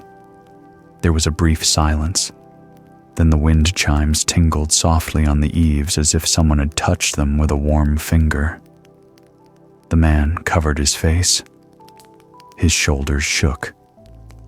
The long-held cry snapped free like a broken string. The abbot sat quietly, waited for the tears to pass, and handed him an old handkerchief. On it was embroidered a small Bodhi leaf. From that day on, there was one more figure each morning at the temple. No more chipped wooden bowl, no more heavy smell of road dust, just a man standing by the Bodhi tree, pressing his palms together and bowing to anyone who passed. Old and young, a charcoal seller, a water carrier, a parent with a child on their back, someone flushed red with drink. Whoever went by, he bowed. Some days he stood a long time by the tree, waiting for another beggar to stop, placing into their bowl a small pressed rice ball and a green leaf. The young disciple asked the abbot master, "Do I need to bow to every single person?" The abbot said, "No need to bow to everyone. Only see in each person something worth bowing to. When you see it, your body will find its own way to greet them." The next day, the boy went through the temple gate. A tired-looking woman, holding the hand of a dirty child, stood awkwardly by the Bodhi tree. He stopped, bowed, and smiled. He didn't know exactly what he was bowing to. Perhaps the love of a mother, perhaps the waiting eyes of a child, or perhaps simply because he wanted to keep the habit of seeing the veins. But in that moment of bowing, he realized he no longer felt he and the other person stood on two sides of the road. The two of them stood under the same canopy. Seasons passed. Wind shifted. Rain came and went. The old Bodhi tree still stood, dropping a little shade over the gate each morning. From afar, people spoke of a temple with an odd abbot who bowed to a beggar. Others added, "Then a beggar returned and bowed to everyone." Stories murmured on the wind, each teller adding a little, leaving a little. But beneath the Bodhi tree, each dawn, there remained a wordless ritual, deep, unhurried bows, like someone listening to the sound of leaves falling. Some days, the sky was gray, like damp paper. Some days, the sun poured down like honey. In any case, passers-by gradually grew used to greeting one another at the temple gate. No one knew when it began, but the red dirt road grew less dusty. Footsteps felt lighter, and now and then, in the chipped wooden bowl on the stone ledge, the bowl with no owner, a fresh green Bodhi leaf lay quietly, its veins showing like a gentle reminder. In the most forgotten place, there is still something worth bowing to. In society, people are often taught to bow to the rich, the talented, the powerful, as if a person's value lies in what they can display on the outside. A fine suit makes us speak more politely. A high title makes us lower our voices. A prestigious degree makes us look with admiration. But few consider bowing to someone with nothing in hand, a rag-clad drifter, nameless, without status, voiceless among the crowd. We usually look at them with pity or caution, rarely with respect. The abbot was different.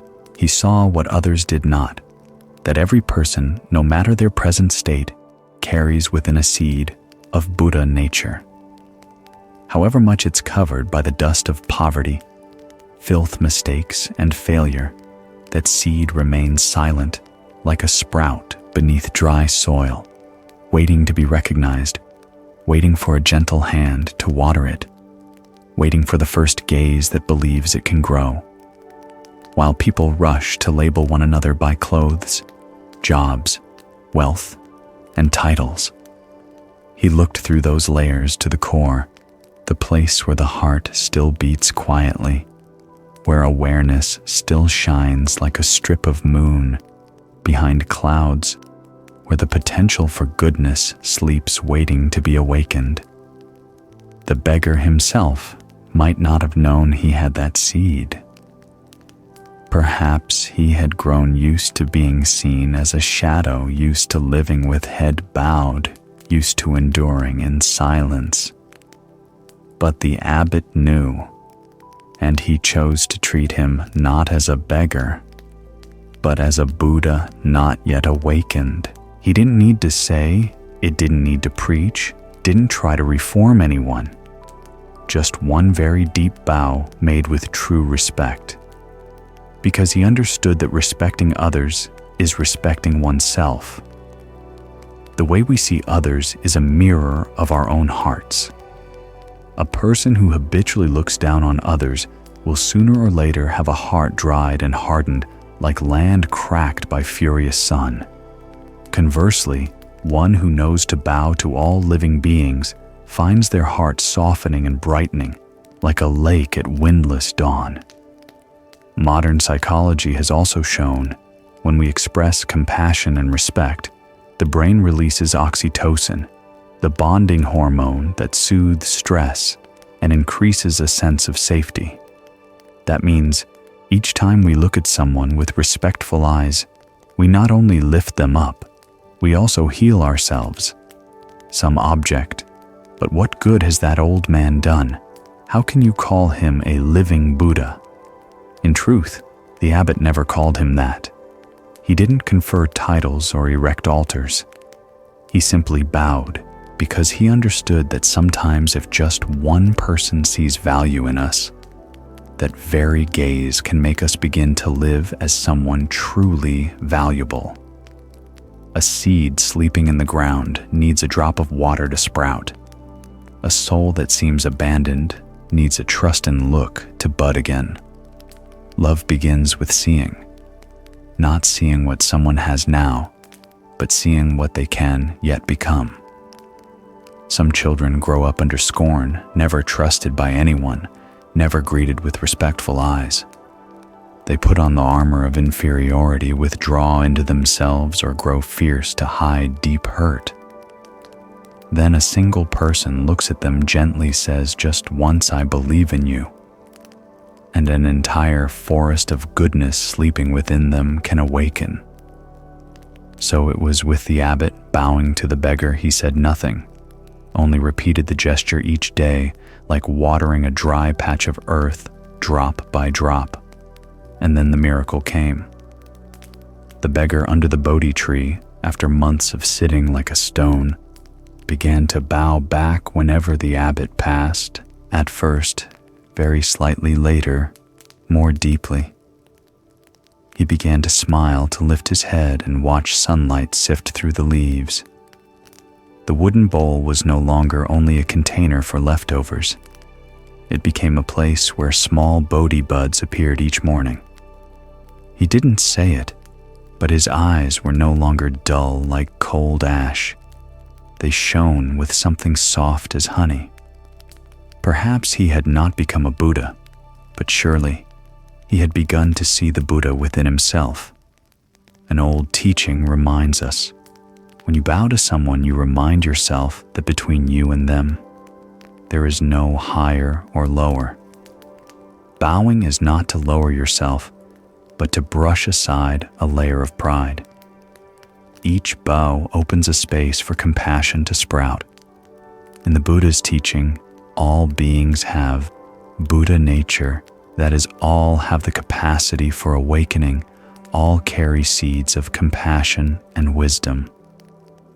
When we forget this, we start ranking high and low, better and worse, then pride, contempt, and suffering arise.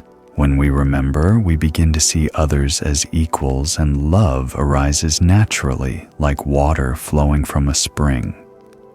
Perhaps this world would be gentler if each of us tried just once to look at others not with judging eyes, but with the abbot's eyes looking through life's dust to see a small light still breathing within.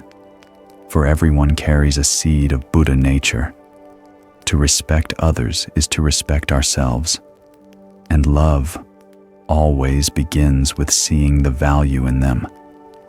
When we learn to see, we no longer see only a filthy beggar, a failure, a wrongdoer, but a precious life waiting to be awakened. And in that very moment, when we truly bow, the seed of compassion within us also begins to sprout.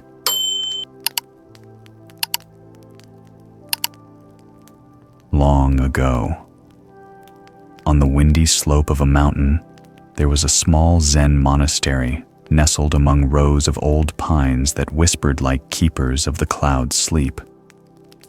Behind the temple lay an old courtyard paved with laterite, bordered only by a few low moss-covered walls. In the center stood an ancient tree, its trunk gnarled as if carved from stone, its canopy so dense that sunlight never reached the roots. Right beside that tree was a small, barren patch of ground, narrow and exposed. The soil was so dry that whenever the wind came, fine layers of dust rose in hazy clouds like smoke. Under the sun, the earth cracked into winding lines like wounds that hadn't healed for a long time. For many years, no one planted anything there. Everyone thought on that patch of ground, nothing could live. One early summer morning, when dew still beaded like jewels along the edges of the old roof tiles, a young novice was sweeping the courtyard when he stopped his broom. Right at a small crack in the stone in the middle of that fissured earth, something fresh and green was leaning gently into the wind. He bent down. A tiny sprout no bigger than a fingertip, slender as a blade of grass with leaves thin as a cicada's new wings. Its stem was pale green, almost translucent, trembling in the light morning breeze like breath. It wasn't Kogan grass, nor cypress, nor like any flower in the temple's garden. Just a strange green shoot, rising like a small secret from the barren ground. He didn't know why, but when he looked at it, his heart calmed as if a distant bell had sounded. In that moment, the chirping birds, rustling leaves, the broom's soft scrape all seemed to recede. Only the tiny sprout, swaying lightly in the early sun, fragile yet steadfast, remained. From that morning on, a new habit began.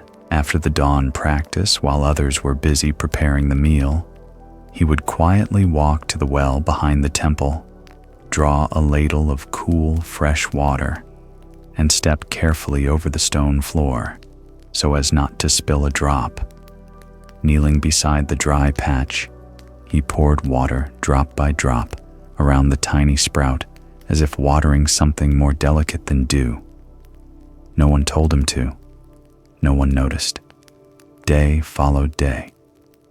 The sun rose and set, the moon waxed and waned, the temple bell sounded each morning, and that little sprout also grew quietly, like an unspoken prayer.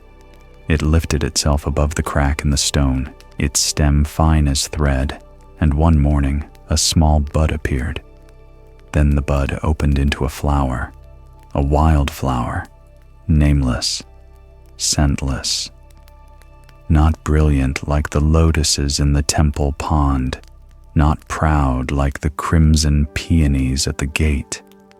Its petals were pale as morning smoke, soft as breath, seeming to dissolve at a touch.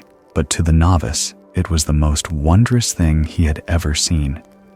Each morning he still watered it, still sat beside it a while, whispering softly, "Grow well." Then the monsoon winds came.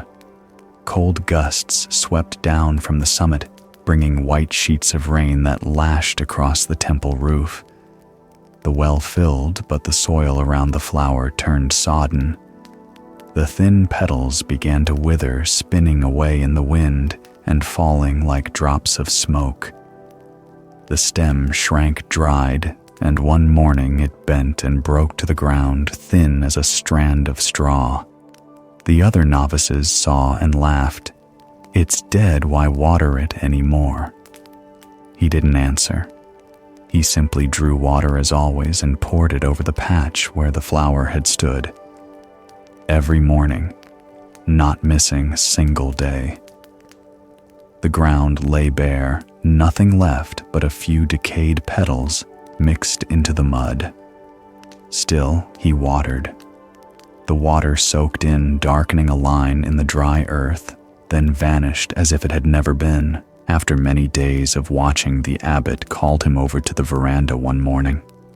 He looked at the small hands, still wet from the well, and said in a low voice, "You keep watering, even though the flower has withered."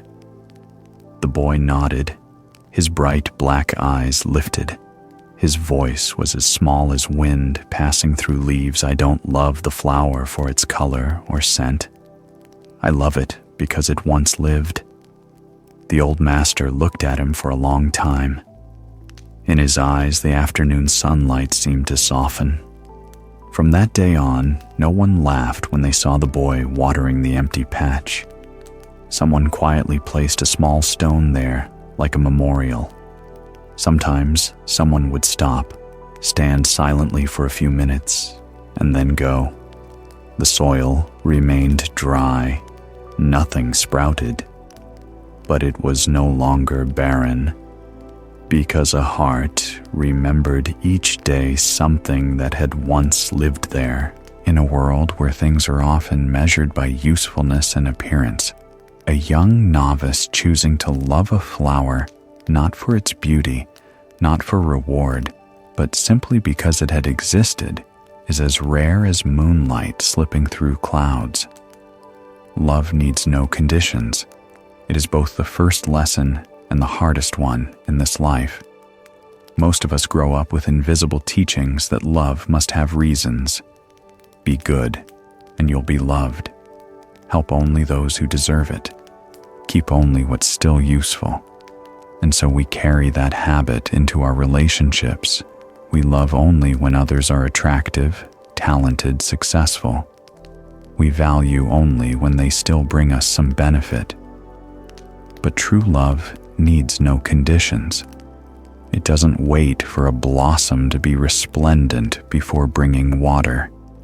It needs no proof, no results, no requirement that the other be worthy to receive it. It only needs to know there was life there. Value lies in life, not appearance. That flower might have been plain, pale, nameless in others' eyes, but to the novice, it was as precious as a small miracle, a living thing that dared to grow from barren soil, to reach in the wind to exist, though no one was waiting. And life, simply because it has existed, deserves reverence. In the Buddha's teachings, there is metta, loving kindness without condition, without discrimination, without self-interest. Metta does not ask who the other is, what they've done, or whether they deserve it. It only sees life and chooses to cherish it. The young novice lived exactly in that spirit. He needed no praise. He didn't need the flower to bloom again. He sought no reward. He simply poured water each morning, drop by drop, like a quiet ritual. Because genuine love is not noisy, it doesn't need others to know or recognition. It only needs one's own heart not to abandon what once lived. Today, we live in an age of speed and consumption, where almost anything can be replaced with a click. Throwing things away has become reflex. A broken item, discard it. A strained relationship, let it go. Someone once important, forget them. We forget that some things, though no longer radiant, still deserve care simply because they once bloomed in our lives. A psychology study once showed that people who maintain small, caring behaviors like watering a dying plant or tending an elderly pet often have more stable mental health and greater compassion. Because each time we cradle something fragile, we quietly nurture the gentleness within ourselves. The nameless flower in that temple yard may never bloom again, but the patch where it once stood is still cool and moist each morning under that small hand. And perhaps thanks to those quiet drops one day, when no one is watching, another green sprout will push up from the dry crack in the stone. Love always leaves a trace, even without display. It does not require immediate results or anyone's acknowledgement.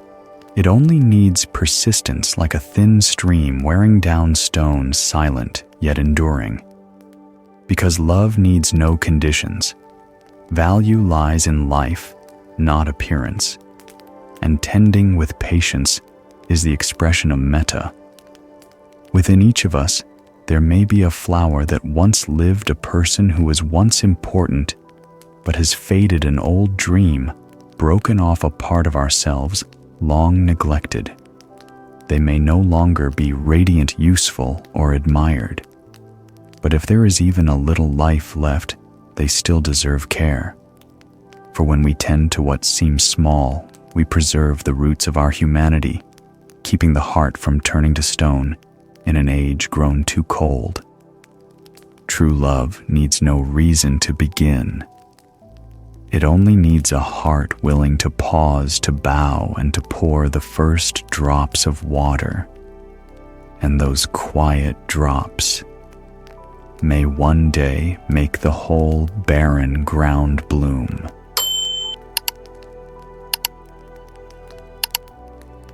Long ago, in a prosperous kingdom spread across a vast valley, its soil as rich as if woven from velvet, its rolling hills billowing like golden waves in the morning sun, and a silver river circling the palace like a great ribbon embracing the capital.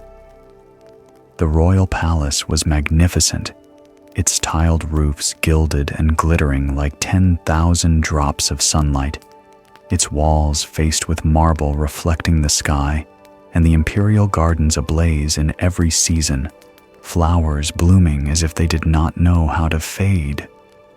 Each dawn ceremonial music rose from the great hall, sonorous, majestic, steady, like the heartbeat of the whole realm. The people lived peacefully and abundantly, trusting in the fairness of the sovereign who ruled them. That king was famed for strictness, long praised as one who tolerated no wrongdoing. In his courts, he was cold as a blade. His gaze flashed like steel, making the powerful tremble as they entered the golden hall. Yet those who had seen him strolling in the palace gardens at dusk knew that behind the sternness was a strange gentleness, especially when he lingered over small flowers growing by the path, or when he stooped to lift a wounded stray cat. Perhaps it was precisely that quiet tenderness that kept his heart from turning to stone after so many years beneath a crown. One sweltering morning, as the sun struck the marble paving, the guards brought a child into the palace. He was as thin as a dry stick, clothes in tatters, hair matted with sweat, and road dust skin smeared like cracked earth after a drought. His arms and legs were covered with scrapes, some still bleeding. In his hand, he clutched a piece of bread he hadn't yet eaten, crumbs falling with each trembling step. His black eyes were wide, bright with the instinctive terror of a fledgling cornered in a cage. His throat worked in tight swallows, as if a single harsh word would make the tears spill. A guard knelt in the great hall, voice loud but tinged with unease. "Your Majesty, this boy slipped into the royal granary. He is a thief." Murmurs rose at once through the hall. Ministers turned to whisper, their robes rustling like a flock of crows taking wing. Some frowned, declaring that entering the granary was treason and must be punished severely to warn the people. Some struck the jade tables, saying that if a child were not strictly punished, commoners would scorn the law. The air grew thick as hardened resin. Each accusation struck like a stone at the small shaking life before them. The king sat motionless on the throne, his deep red cloak spilling like a streak of blood over the stone steps. He said nothing. He only looked at the child. It was not the fierce look he gave rebels, nor the icy stare reserved for corrupt officials. It was quiet, deep as an autumn lake. In those small eyes, he did not see the insolence of the incorrigible, only hunger, a hunger long as a winter that never ends, a silent hunger that had gnawed until nothing was left but the pure instinct to survive, like the sound of a cry. The air in the hall was taut as a drawn bow. Everyone waited for a punishment, at least exile, or a few lashes to teach respect for the law. But the king pronounced no sentence. He rose his cloak, skimming the cold marble. His steps sounded steady as slow drums as he approached the child huddled against a stone pillar. Seeing him draw near, the child shrank tighter, pressing into the pillar as if to disappear inside it. His small back shuddered. His tiny hand clutched the bread like his last lifeline. The king stopped and knelt. A king knelt. The great hall held its breath. He reached out and set his hand lightly on the child's shoulder.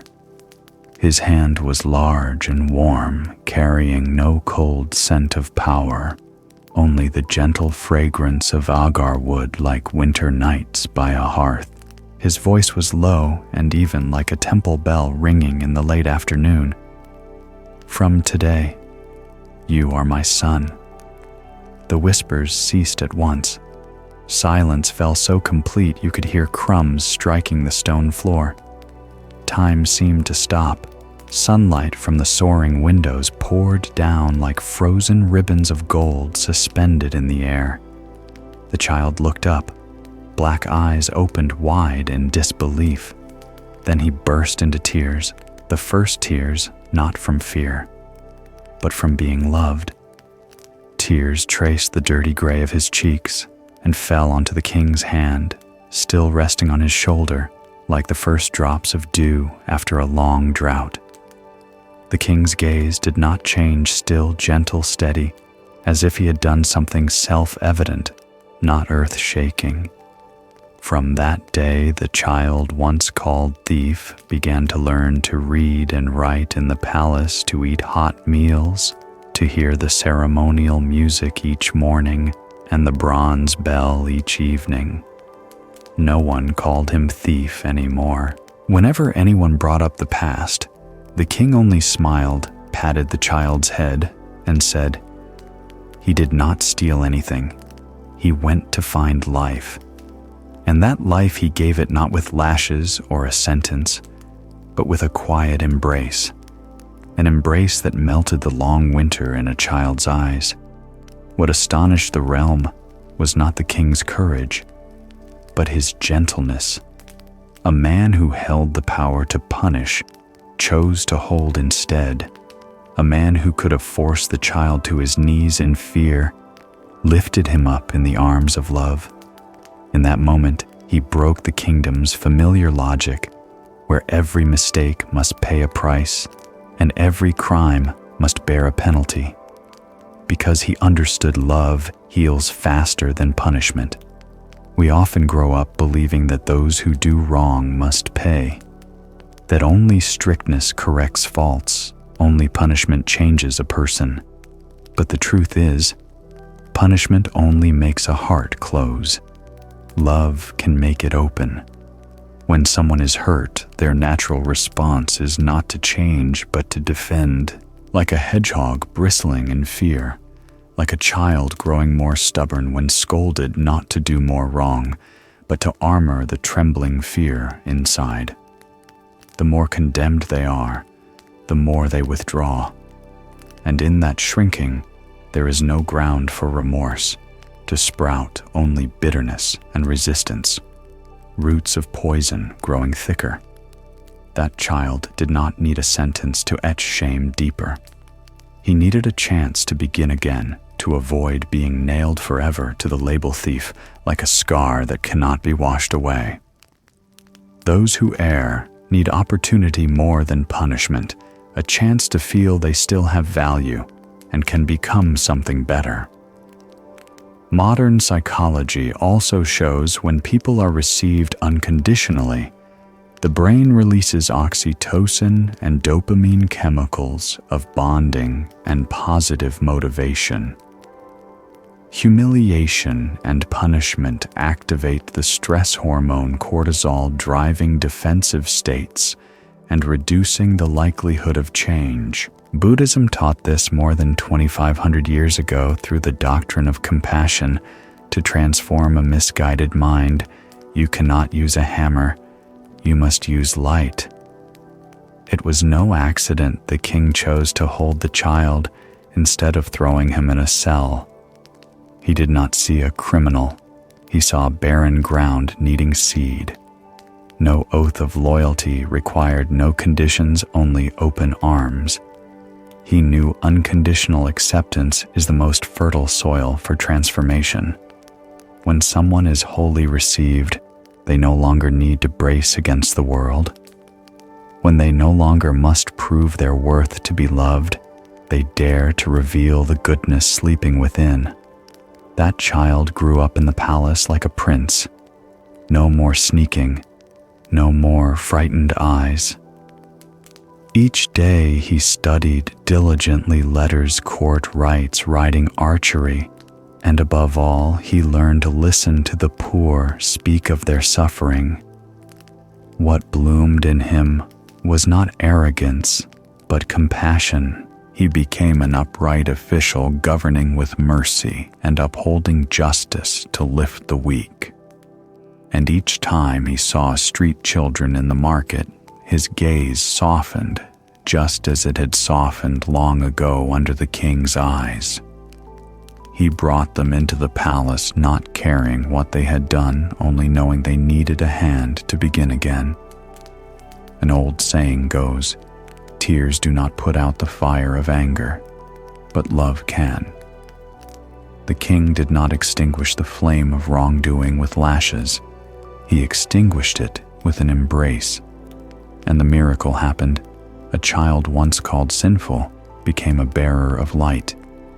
In the Dharma, this is the spirit of boundless compassion, to see a being not by the faults they have carried, but by the capacity for awakening intact within them.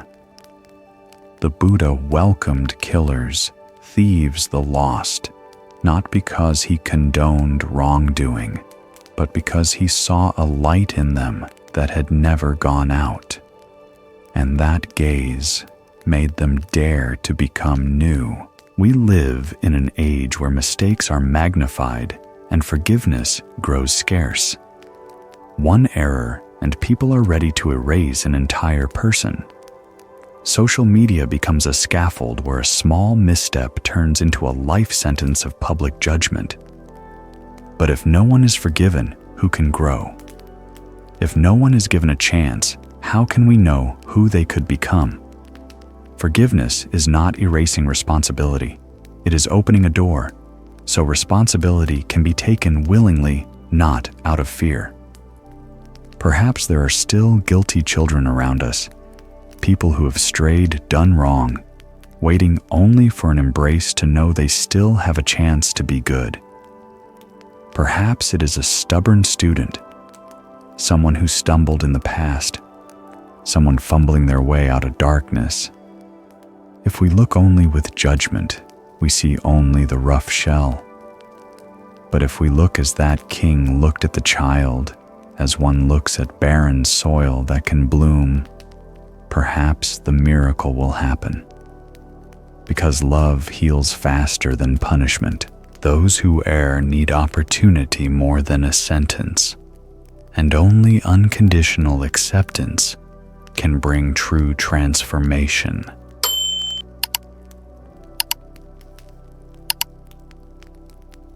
Long ago, on a river that was mirror still every early morning, before the world had even woken, white mist would settle and lay over the surface like a silk scarf so thin it seemed a light touch could tear it.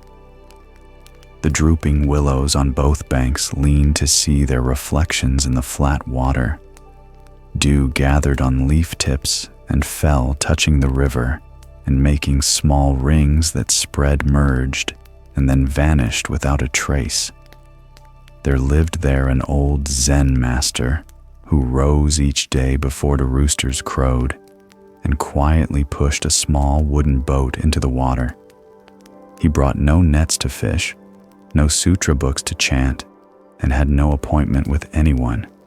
He simply rowed to the middle of the river, sat still, let an oar rest, and allowed the boat to drift and bob as if it were a breathing leaf. For him, it was the only way to hear the whisper of the inner world, just as water can reflect the sky clearly only when it is calm. Those mornings always passed in a near sacred quiet. The wind stroked the surface. The mist felt like the river's breath, so light it seemed a single thought could make it dissolve. The master sat cross-legged. His hands relaxed, his breath, even and deep, each heartbeat blending with the vast pulse of the universe. There was no boundary between him and the water, between him and the sky, between him and the boundless space holding everything, until that one morning. The mist was thicker than usual. The sky was gray as if covered in fine ash. A chilly draft slipped into his sleeves, but he sat as still as a rock on the riverbed, lids half closed, lips gently pressed, body and mind drifting into a bright emptiness like the space between two strokes of a temple bell. Suddenly, crash, a harsh thud ripped the mist. His little boat lurched violently like a bamboo leaf hit by a gale. Water splashed high. The hull tilted hard to one side, nearly capsizing. In that instant, his heart pounded and anger flared up like fire catching on a pile of dry straw. Thoughts fired through his mind. Who could be so careless and irresponsible? Why aren't they watching where they're going? Don't they know to keep a distance? What if they sink me in the middle of the river? Typical noisy people always ruining others' silence. He gripped the oar, shoulders tensed, sprang up ready to shout a shout to quench the chaos that had invaded his quiet world. But then, as the mist before him thinned, what appeared made him freeze. At the bow, there wasn't a careless rower. It was just an old, empty wooden boat, no one aboard, drifting like a rotten log. Its sides were cracked paint, peeling in patches, and dry leaves were scattered inside. It floated without purpose, without intention, without fault, simply pushed off the bank by the night wind and carried here like an accidental leaf. The master stood silent. In a moment, that fierce blaze of anger disappeared completely. Nothing remained but a stillness like ash after a storm. His heartbeat slowed again. His hands dropped. The oar fell with a soft clack. The morning breeze slid through his robe and blew away the heat that had just risen. And then he laughed. A low, soft laugh as gentle as a ripple moving across the water. Birds hidden in the willows startled into flight, their wings drawing shining curves in the early sky. The river smoothed again. In that moment, he realized something he had never understood in decades of practice. Anger didn't come from a boat bumping into him. Anger came from thinking someone had steered into him on purpose. That single thought, someone had lit the blaze of resentment. When he saw there was no one at all, the fire went out by itself. There was no need to douse it. It turned out it wasn't the collision that made him angry. It was the ego, imagining it had been insulted. He sat down and watched the decayed boat drift away, light as a dissolving dream.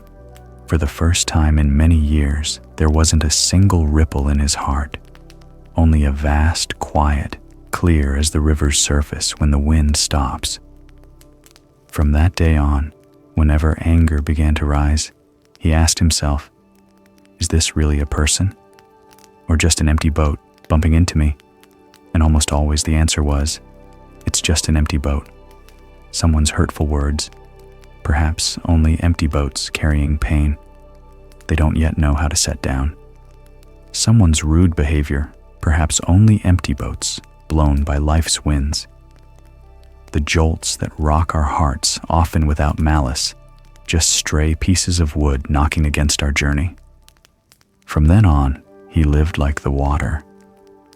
Whoever passed left ripples, and then the ripples faded.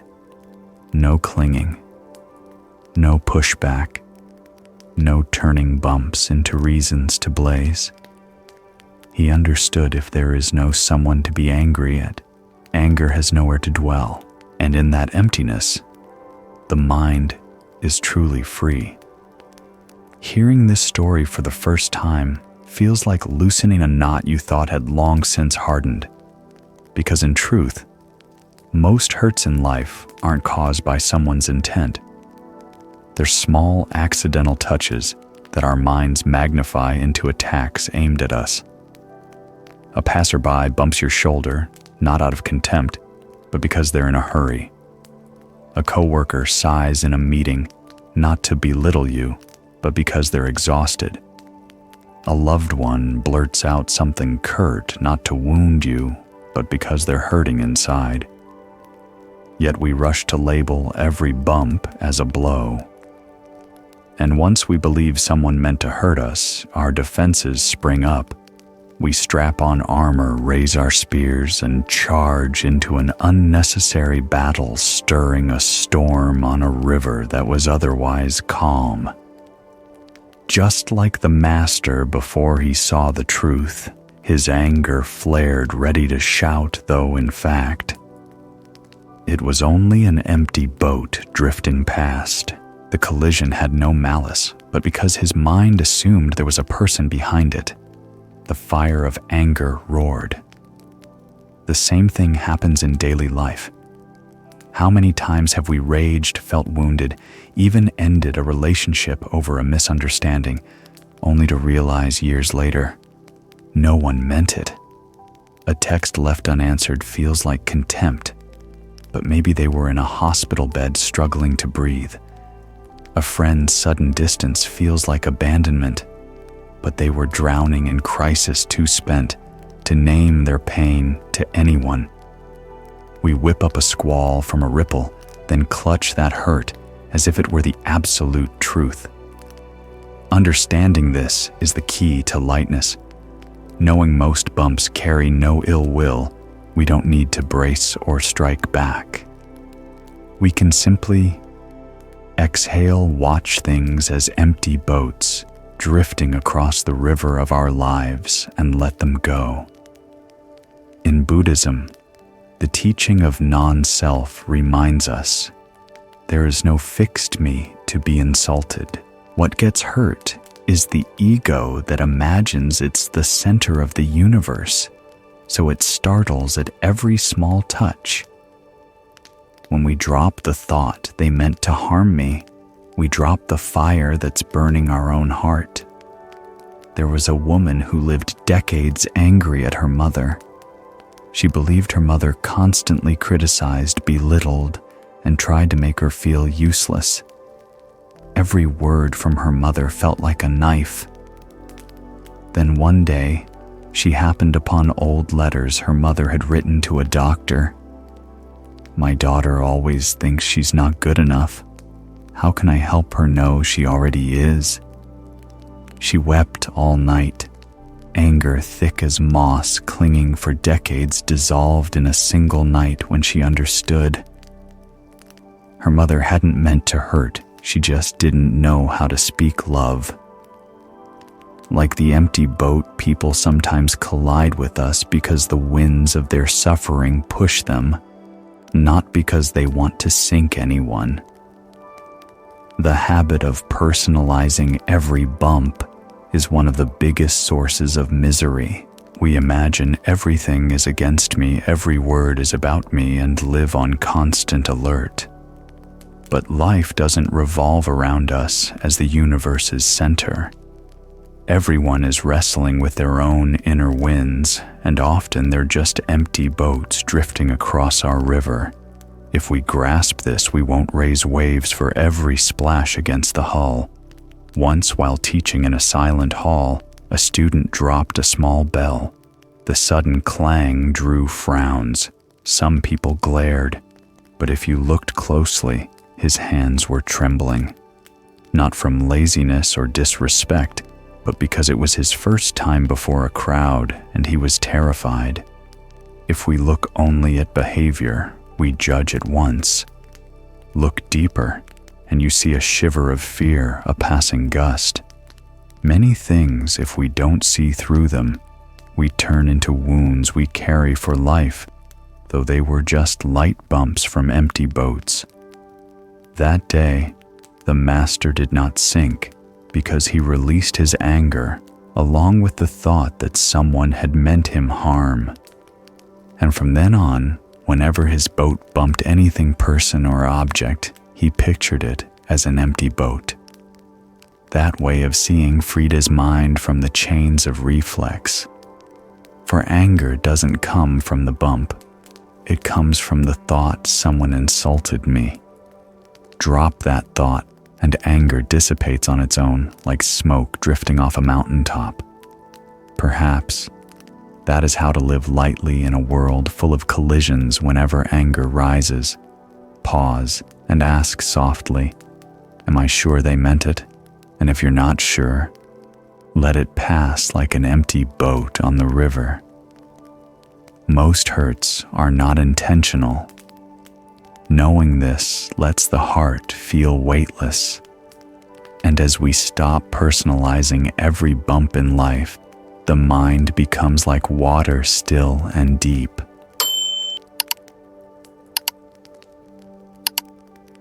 Long ago, amid ranges of mountains, always wrapped in layers of white clouds like endless ribbons, there was an ancient Zen monastery clinging to a rocky slope.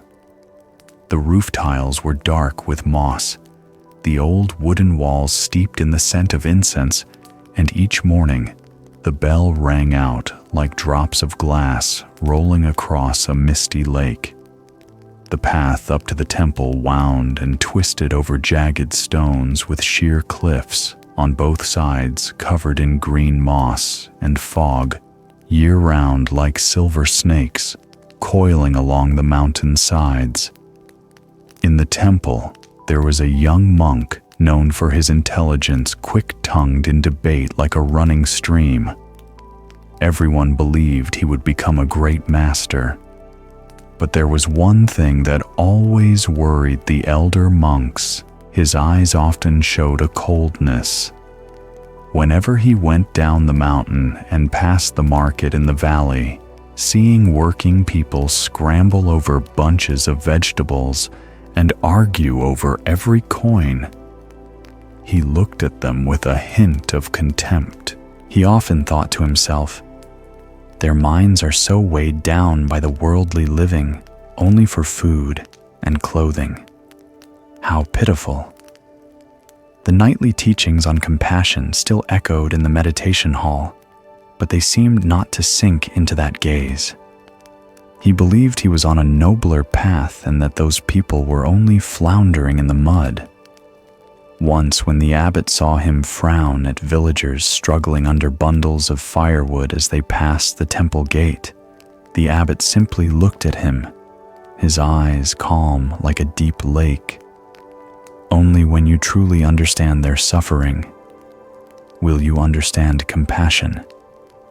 That sentence quietly lodged in his mind like a small stone at the bottom of a well. A few months later, at the end of winter, when the fog hung so thick it blanketed every roof, the young monk was assigned to carry a letter to a monastery on the far side of the mountain range. It was his first time traveling alone. At first light, with the mist still coiled like smoke, he put on a thick brown cloak, tied his bundle behind him, took a bamboo staff in hand, and tapped his way along the freezing stone path. At first, the road was pleasant, the mountain air fresh with a hint of pine resin. He walked quickly, his heart buoyant and confident. But the farther he went, the narrower the trail grew. The rocks turned sharper and steeper, and the fog so dense he could only see a few steps ahead. With each step, loose gravel slipped and scraped under his soles, echoing hollowly, as if he were walking on dry bones. Then suddenly, a low, dull sound rumbled from the mountain's belly, like a great beast's coarse roar. The ground beneath him slid hard. It happened too fast. He felt his whole body lifted and thrown like a stone. He tumbled over several ledges, his bundle flung off like a dry leaf, his knee torn open, his cloak shredded by jagged rock. The world spun in gray streaks, then stopped abruptly when his back slammed against a large boulder. Darkness fell. He woke at dusk. Around him soared wet, mossy cliff walls with gray mist stretched like a net. His body ached. His left leg barely lifted, his throat scorched as if by fire. In his head, only the pounding of his heart remained, drumming in his chest like war beats. He looked up and saw the cliff's rim impossibly high, clouds coiling like silver snakes. No way back, no one there. He shouted. His voice shattered between the walls and came back like a stranded, lonely cry. Night began to pour down. Cold gusts whistled through the ravine, cutting his skin like blades. He curled up, hugging his knees, and for the first time in his life, felt complete helplessness. Everything he had been proud of, knowledge, debating, skill, sharpness, meant nothing now. Only hunger, cold, and a fear heavy as a stone on his chest remained. Just as he thought he would faint, a tiny smudge of light blurred in the thick mist. A flickering oil lamp wavering like a firefly in the depths. Then came the crunch of footsteps closer and closer. A few figures emerged, mountain folk clothes patched all over, straw sandals, bundles of firewood on their backs, hands carrying sheaves of straw. Their faces were gaunt from the mountain winds, but their eyes shone like small embers in the night. They asked nothing, didn't scold him for trespassing, didn't probe who he was. They simply saw someone shivering, and so they rescued him. A bearded old man knelt gently, slid an arm behind his back, and lifted him like a child. Two others laid straw against the rock to keep from slipping, then carefully supported one another, step by step, carrying him to a small hut tucked in the dark of the ravine. That night, they lit a fire. The first flame flared in the hut, like a small sun pushing back the dark. They covered him with a straw blanket, warmed his swollen, bruised feet by the fire, rough hands patting his calves as if soothing a feverish child. An old woman with ash-white hair fed him spoonfuls of thin porridge, cooked from broken rice and a few wild greens. The porridge tasted as bland as rainwater, but its warmth reached his bones. They shared water from a bamboo gourd, though they themselves were thirsty, lips split and bleeding. No one knew he was a monk. No one knew he had once looked down on them. They saw only a person who needed to survive, and they saved him with everything they had, meager as it was. At dawn, as wild roosters crowed, and the first sunlight pierced the silver fog like a golden thread, the mountain folk quietly prepared again. They laid straw on the path so he wouldn't slip. Two of them took turns carrying him on their backs up slick stone slopes, step by slow step, their breath smoking in the cold. At last they brought him to the main road leading back to the temple. Before leaving, he stood at the red dirt road and bowed to them very low.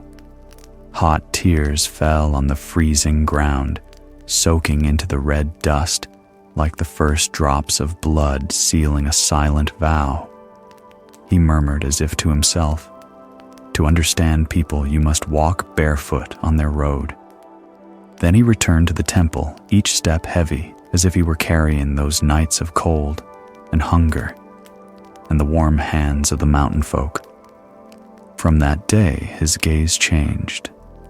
When he went down the mountain and past the noisy markets, seeing people tussle over vegetables and coins, he no longer thought them contemptible.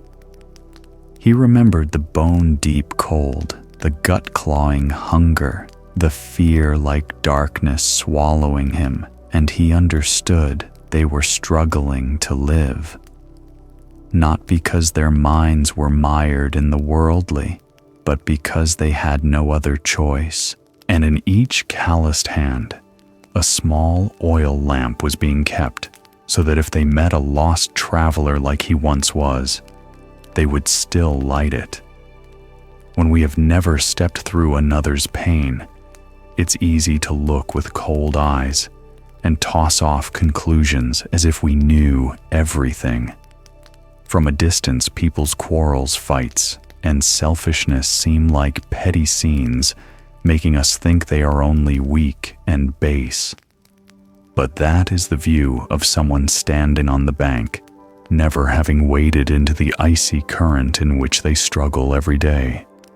When you have stood in their torn shoes, passed days not knowing what to eat, where to sleep, or whether anyone will be waiting tomorrow, you realize that simply standing upright is already extraordinary. Survival isn't always pretty. Often it looks rough, jagged, even prickly.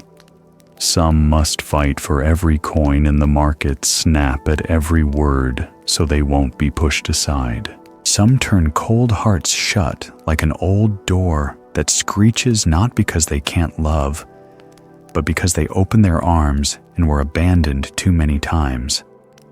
When a heart is left in the cold too long, it freezes. That isn't an evil nature. It's the only way they know to endure. So don't rush to judge before you've walked through their pain. Judgment is easy. It only takes standing outside, not understanding, never having tasted a cold night with an empty stomach, to call someone weak or selfish. But to truly understand, to truly feel compassion, you must dare to enter the dark places they have lived.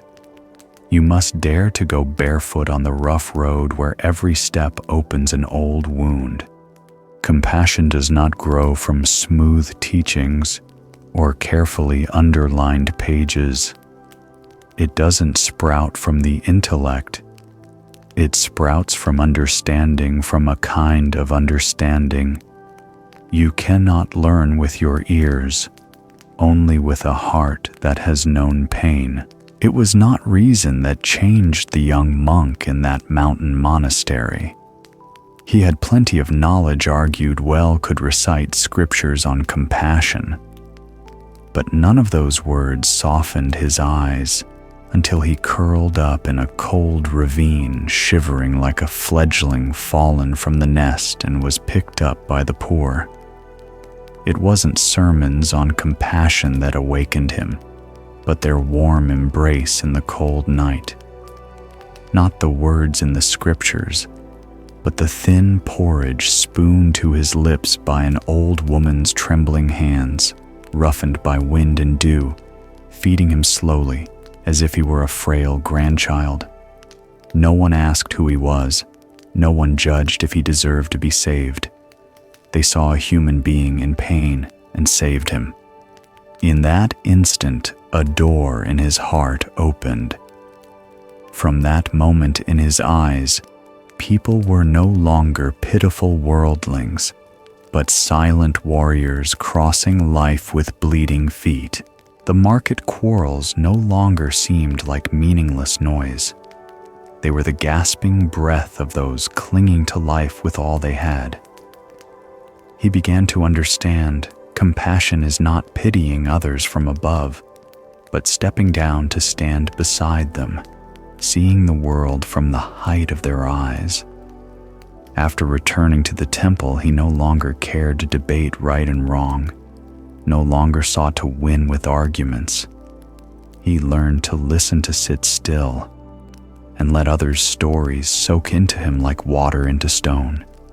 He learned to look long into another's eyes to see the story behind them, the sleepless nights torn by worry, the nameless anxieties, the quiet wounds no one had ever asked about. He learned to love first, then understand, because sometimes only love gives us the patience to understand. Buddhist teachings say everyone carries both seeds of suffering and seeds of compassion. But to touch the seed of compassion in another, you must cross the terrain of their suffering. If you've never felt the cold, you cannot grasp the shiver. If you've never known hunger, it's hard to understand the eyes that fight for a scrap of rice. And if you've never tasted the loneliness that gnaws at the soul, you won't understand why some build walls around their hearts. Compassion is not decoration for the lips, but the stamina not to run when faced with someone else's pain. It is daring to sit with them, even when you don't know what to say. It is daring to listen to the rough, thorny things spoken from unhealed wounds. It does not require them to be lovable, admirable, or worthy before you care. Before walking through another's pain, it's easy to think they are bad or weak. But once you've set foot on the stone-studded road they walk, you see that the simple fact they keep going is a quiet victory. When you understand that your gaze softens, your voice slows, your hands grow gentler, and your heart stops rushing to judge. Because to understand people, you must share life with them. Do not be quick to judge before you have walked through their pain. And compassion always grows from understanding.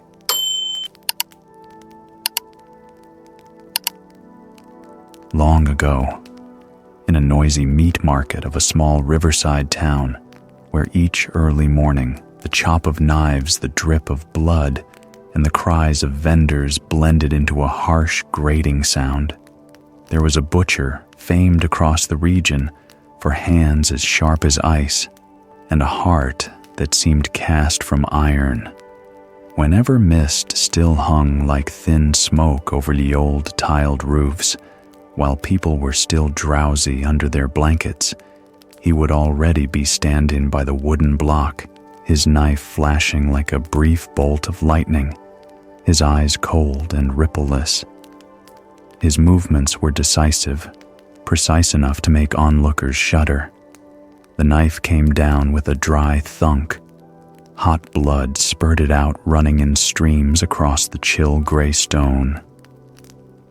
People passing through the market hurried by his stall, trying not to look too long, as if afraid that gaze alone could strip them bare. No one had ever seen him smile. No one had ever seen him hesitate. To him, slaughter wasn't cruelty. It was simply work, like splitting firewood, sawing timber, or breaking stone. He neither hated nor pitied. No feeling clung to his hands anymore. The lives that passed through them were like lifeless slabs of meat. No cry could reach his heart.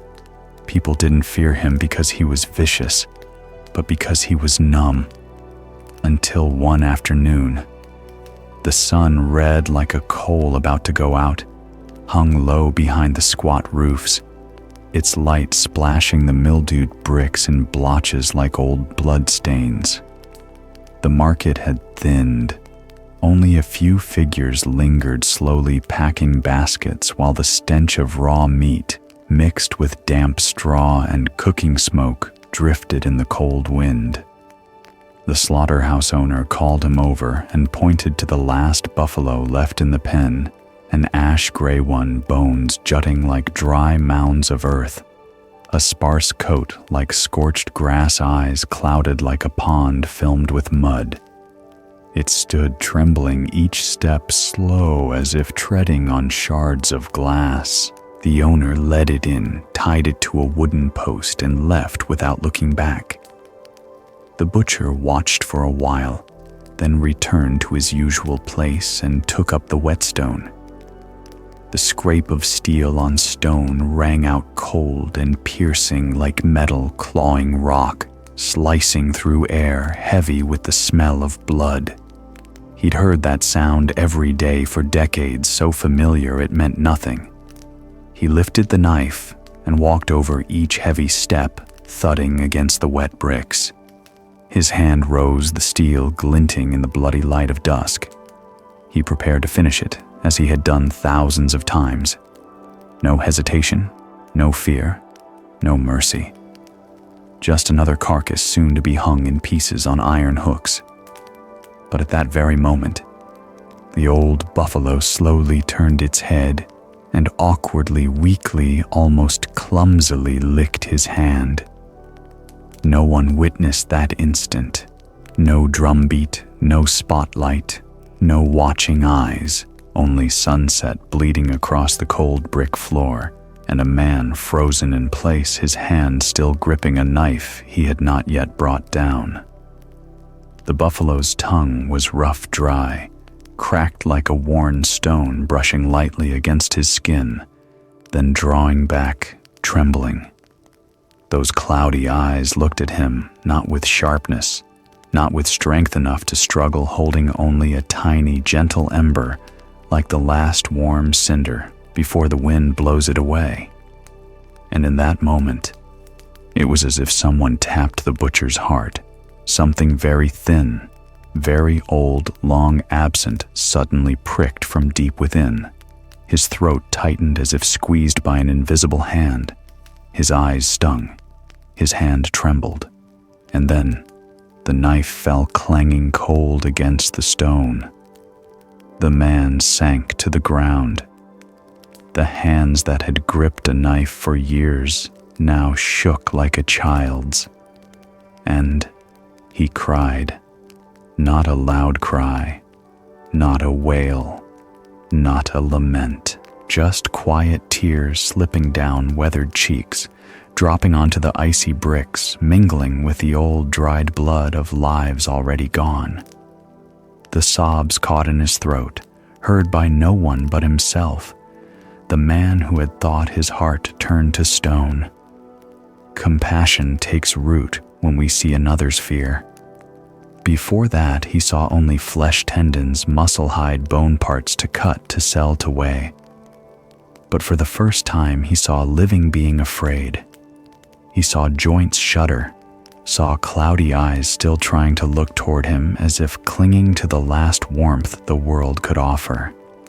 And when he could see that fear, the icy wall within him cracked, just a hairline crack. A small crack, but enough for a sliver of light to slip in. Enough to remember that what lay on the block had once breathed.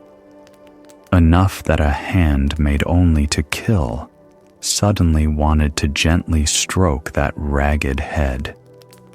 He loosened the rope and laid his rough palm on the buffalo's brow. For the first time in decades, that hand did not hold a knife. It simply rested on a life trembling in faint waves. Dusk faded behind the rooftops. The wind blew, carrying the stench away, leaving a strange hush.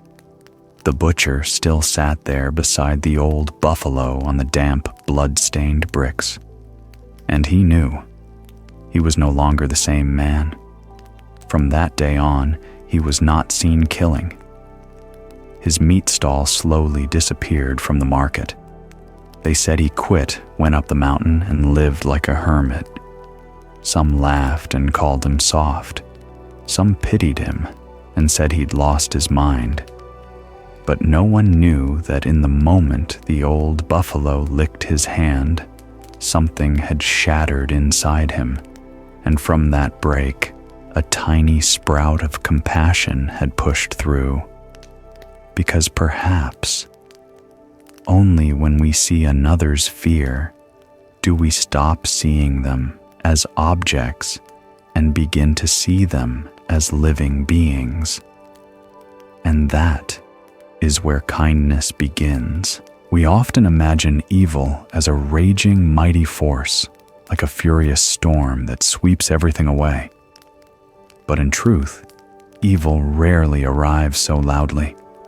It slips into life quietly, like darkness entering a room when the candle goes out, like the complete absence of light.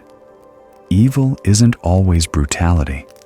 Sometimes it is simply the absence of feeling. When people no longer feel, no longer ache, that's when they can harm without a tremor. That butcher wasn't born cruel.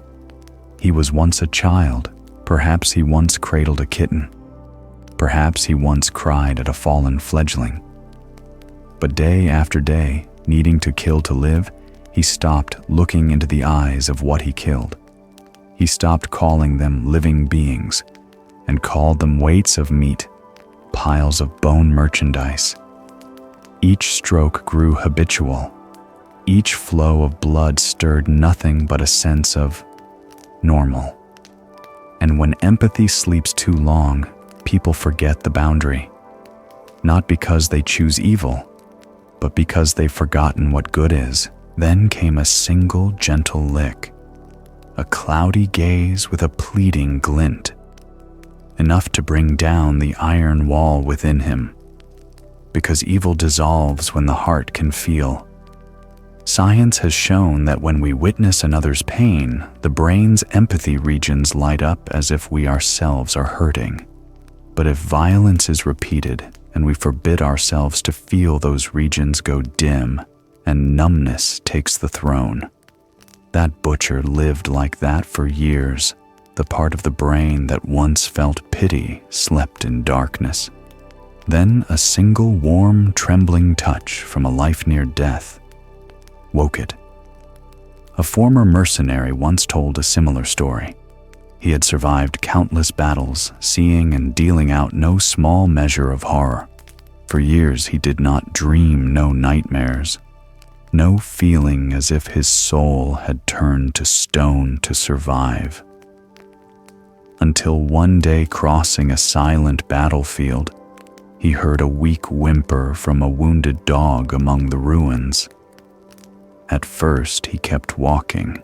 It was only a dog in a world of blood and steel. Its life meant nothing. But then, the dog lifted its head, eyes clouded, not angry, not accusing, just trembling as it tried to wag its tail very slightly, and then collapsed. He picked it up, wrapped it in his coat, and for the first time in years, tears-soaked cheeks still dusty with gunpowder. When he told it, his voice was hoarse. I don't know why. I just knew. My heart came back. That is the strangest thing about compassion. It doesn't need logic justification or moral lectures. Feeling is what changes us. It wasn't ethics that changed the butcher, but the warm, trembling touch of a life at death's door.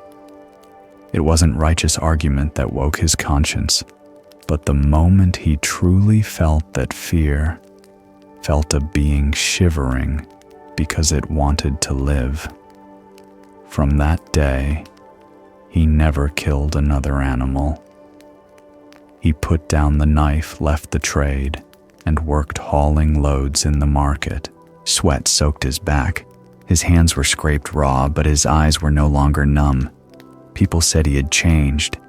He only smiled, looking into the distance. Really, it's just that my heart woke up. Someone once asked, how do you plant compassion in a heart gone callous? The answer isn't to cram in morals, but to make that heart tremble once. Because once you have truly felt another's fear, it's hard to keep hurting them. Because compassion sprouts when we see another's fear.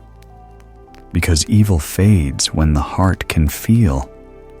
And only when we can feel do people truly change.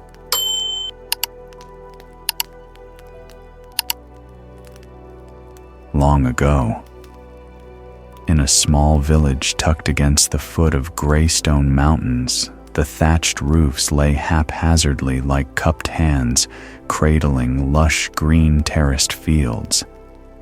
There was an old woman who quietly carried water to the village temple every morning. The road up to the temple was steep, winding like a stone serpent along the mountainside.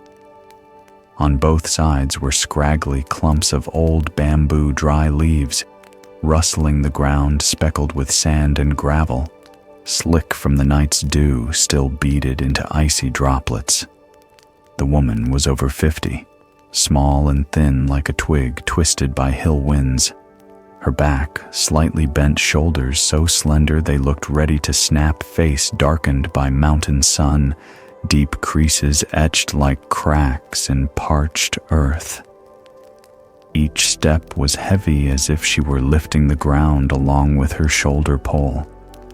Her feet were calloused like bark smeared with red mud, old scars crisscrossing like a map of a solitary journey. Her knees bore pale gray patches of scar tissue. Every time she knelt, it felt like stone grinding into flesh. Yet every morning before dawn, before the wild roosters crowed, while the village still lay in the charcoal tint of night, the tapping of the carrying pole against the wooden buckets would echo up the stone path, tuck, tuck, tuck. A soft sound like a brave heartbeat in thick fog. Each time she reached the temple, her back was drenched with sweat, her breathing ragged like wind tearing through dry leaves, her feet seeping blood through cracked skin. But she still drew ladle after ladle from the buckets into the temple cistern, one ladle at a time, slow and precise as if performing a sacred rite. Then she would bend down to sweep the courtyard, pick up each yellow leaf from the stone steps, scrub the moss from every crevice with an old rag, as if wiping away the dust of years. No one told her to do it. No one paid her. No one demanded it. She just kept doing it quietly, steadily, like a small stream that never stops flowing. Villagers would whisper each time her silhouette disappeared around the first bend. She's gone mad. Her legs are about to give out. Why is she still hauling water? They shook their heads, pity mixed with puzzlement, then went back to their own business, leaving that small back alone in the silvery, smoke-like mist. She didn't answer. She only smiled, eyes dulled like river-smoothed pebbles, then bowed her head and went on each heavy step as if she carried the whole sky on her narrow shoulders. In the temple was a small novice about 12 who often peeked at her from behind the heavy ironwood door. Every morning, when he heard the talk, talk, talk, climbing from the slope, he would poke his head out, black eyes shining in the cold air. He didn't understand why she was so diligent, as if the carrion pole held not water, but something invisible he didn't yet have a name for. One time when she had just set down the pole at the veranda and sat on the stone step, catching her breath, her feet so swollen and red that the veins stood out. The novice ran over wooden clogs clacking and asked in a child's voice, "Why don't you rest your legs hurt like that, and you still come every day?" She looked at him, a smile blurring in the corners of her wrinkled eyes, her voice like a breeze slipping through dry bamboo leaves. "Because I know. Every drop of water I carry is a prayer for my child who lost his way." Then she lowered her head and gently rubbed her cracked feet, her movements tender, as if stroking a memory. The novice stared, not fully understanding, but a lump rose quietly in his throat. Years before, she had had an only son. He was smart, quick, her pride, the reason she rose early each day, the only light brightening their small dark house through many lean seasons. But as he grew lured by money and the empty promises of bad friends, he left home and plunged into the town's dark roads at the mountain's foot. The day he left, she ran after him on the red dirt road, calling and crying, voice hoarse, bare feet, bleeding on sharp stones. But he never looked back, not once. That young figure vanished around the bend, like a bird dropping into an abyss, leaving behind a mother collapsed in the dust, clutching her son's old sandals as if holding her own life. From that day, she quietly began carrying water to the temple. She asked for nothing, told no one, no wailing, no complaining. She just carried water as if each step up the slope was an act of forgiveness, each drop of sweat, a wish for her child's return. In the rainy season, winds whipped the water into sprays. She still went. In winter, frost turned the steps to ice. She still went. In summer, the sun burned like fire, her back soaked with sweat. She still went. People in the village eventually stopped snickering, but they didn't ask either, because no one understood, and she didn't need them to. Love outlasts physical pain. Each time people saw those bleeding feet, they realized the human body has limits, but love does not. She might be numb with pain collapse each night when no one saw, but love for her child made her keep standing, keep walking like a clock that runs without being wound. No one forced her. No one knew. The heart simply did what a heart must do. For a mother, as long as there is love, there is a way to keep going. Some asked, but what if carrying water doesn't make her son come back? She only smiled, a thin thread of light in her eyes. It doesn't matter. Because to her, that act wasn't to trade for his return. It was the way she kept loving him even when he no longer stood beside her. Like a lamp that keeps burning, even if no one sees its light.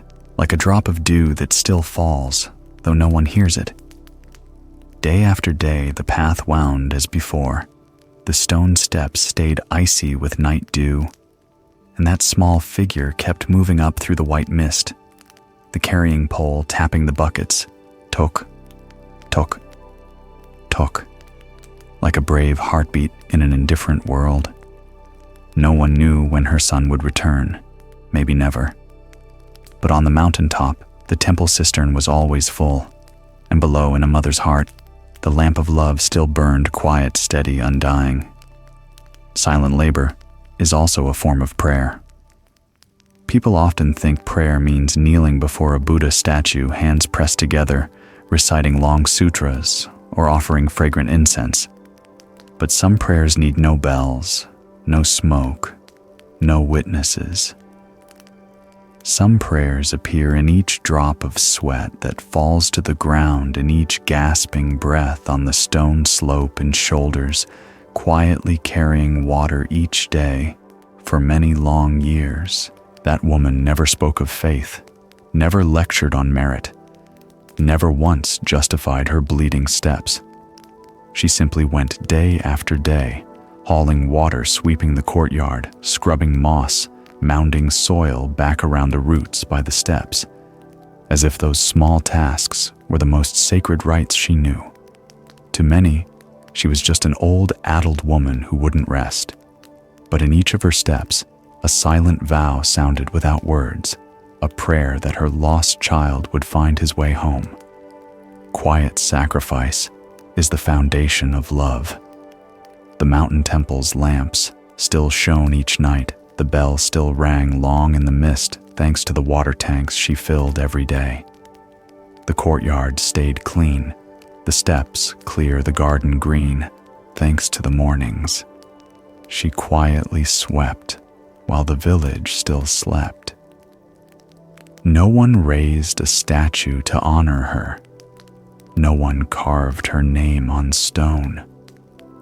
No one sang of her cracked steps, but each morning, when the first light touched the curved roof tiles, it also touched the glimmering sweat on her brow, the sweat that nourished everything in silence, like a small stream feeding a whole forest without asking anyone to remember its name. Buddhist teaching says, giving needs no display, merit needs no show. True love is not a blazing burst, it is the steadiness of a heart's quiet beat. People love to praise grand gestures and heroic sacrifices, but few notice that most of the love in this life is held up by silent hands and unnamed shoulders. It is the small things repeated day after day that braid the rope of life. Someone once asked, if years of carrying water never bring the child back, then what? Isn't it pointless? But love isn't measured by results. Love doesn't have to win. It only has to not give up. Like a lamp that keeps burning even if no one looks at its light. Like a tree that still puts out leaves each spring even if no one stands to admire it. She didn't carry water to trade for a return. She carried water to keep her love alive, to remind herself there was still a reason to rise each morning to keep walking, even with cracked feet and weary shoulders. Some prayers don't need moving lips. They aren't enchanting. They live in steady motions. A ladle poured into the cistern is a prayer. A dry leaf lifted from a step is a prayer. A stair scrubbed free of moss is a prayer. Those prayers don't fly up to the sky or echo through the main hall, but soak into the earth, slip into the roots, dissolve into each morning's mist, and become sap that nourishes quiet growth. And then one day, after more than 10 years at first light, when thin mist draped the temple roof like silver ribbons, a gaunt man stood silently at the gate. His clothes were disheveled, hair-matted eyes, bloodshot, as if he'd walked through a long storm. In his hands was a pair of old sandals, rotted and torn soles peeling layer by layer, the sandals that once belonged to a son who had vanished many years before. She was coming up with water. When she looked up and saw him, her hand halted. The pole slipped. Water burst from the buckets, splashing across the steps, flowing in small, shining streams in the early sun. She said nothing, asked nothing. She simply walked toward him slowly, as if afraid a breeze might carry away the trembling figure. Then she held out her arms. The man dropped the sandals, knelt, and buried his head in her lap, crying like a child. The sobs broke open in the empty courtyard, echoing off the rock walls like a stream that had found its source. She held him, hands shaking but tight, as if embracing all the lost time, as if making up for all the years she had walked alone in silence. That day, the whole village heard the temple bell ring in the wind, clear as a drop of water, long as a reply from heaven and earth to the years a mother had quietly carried water, quietly loved, quietly refused to give up. Because love doesn't have to win. It only has to not give up. Because love outlasts bodily pain. Because silent labor is also a prayer. And quiet sacrifice is the very foundation of love.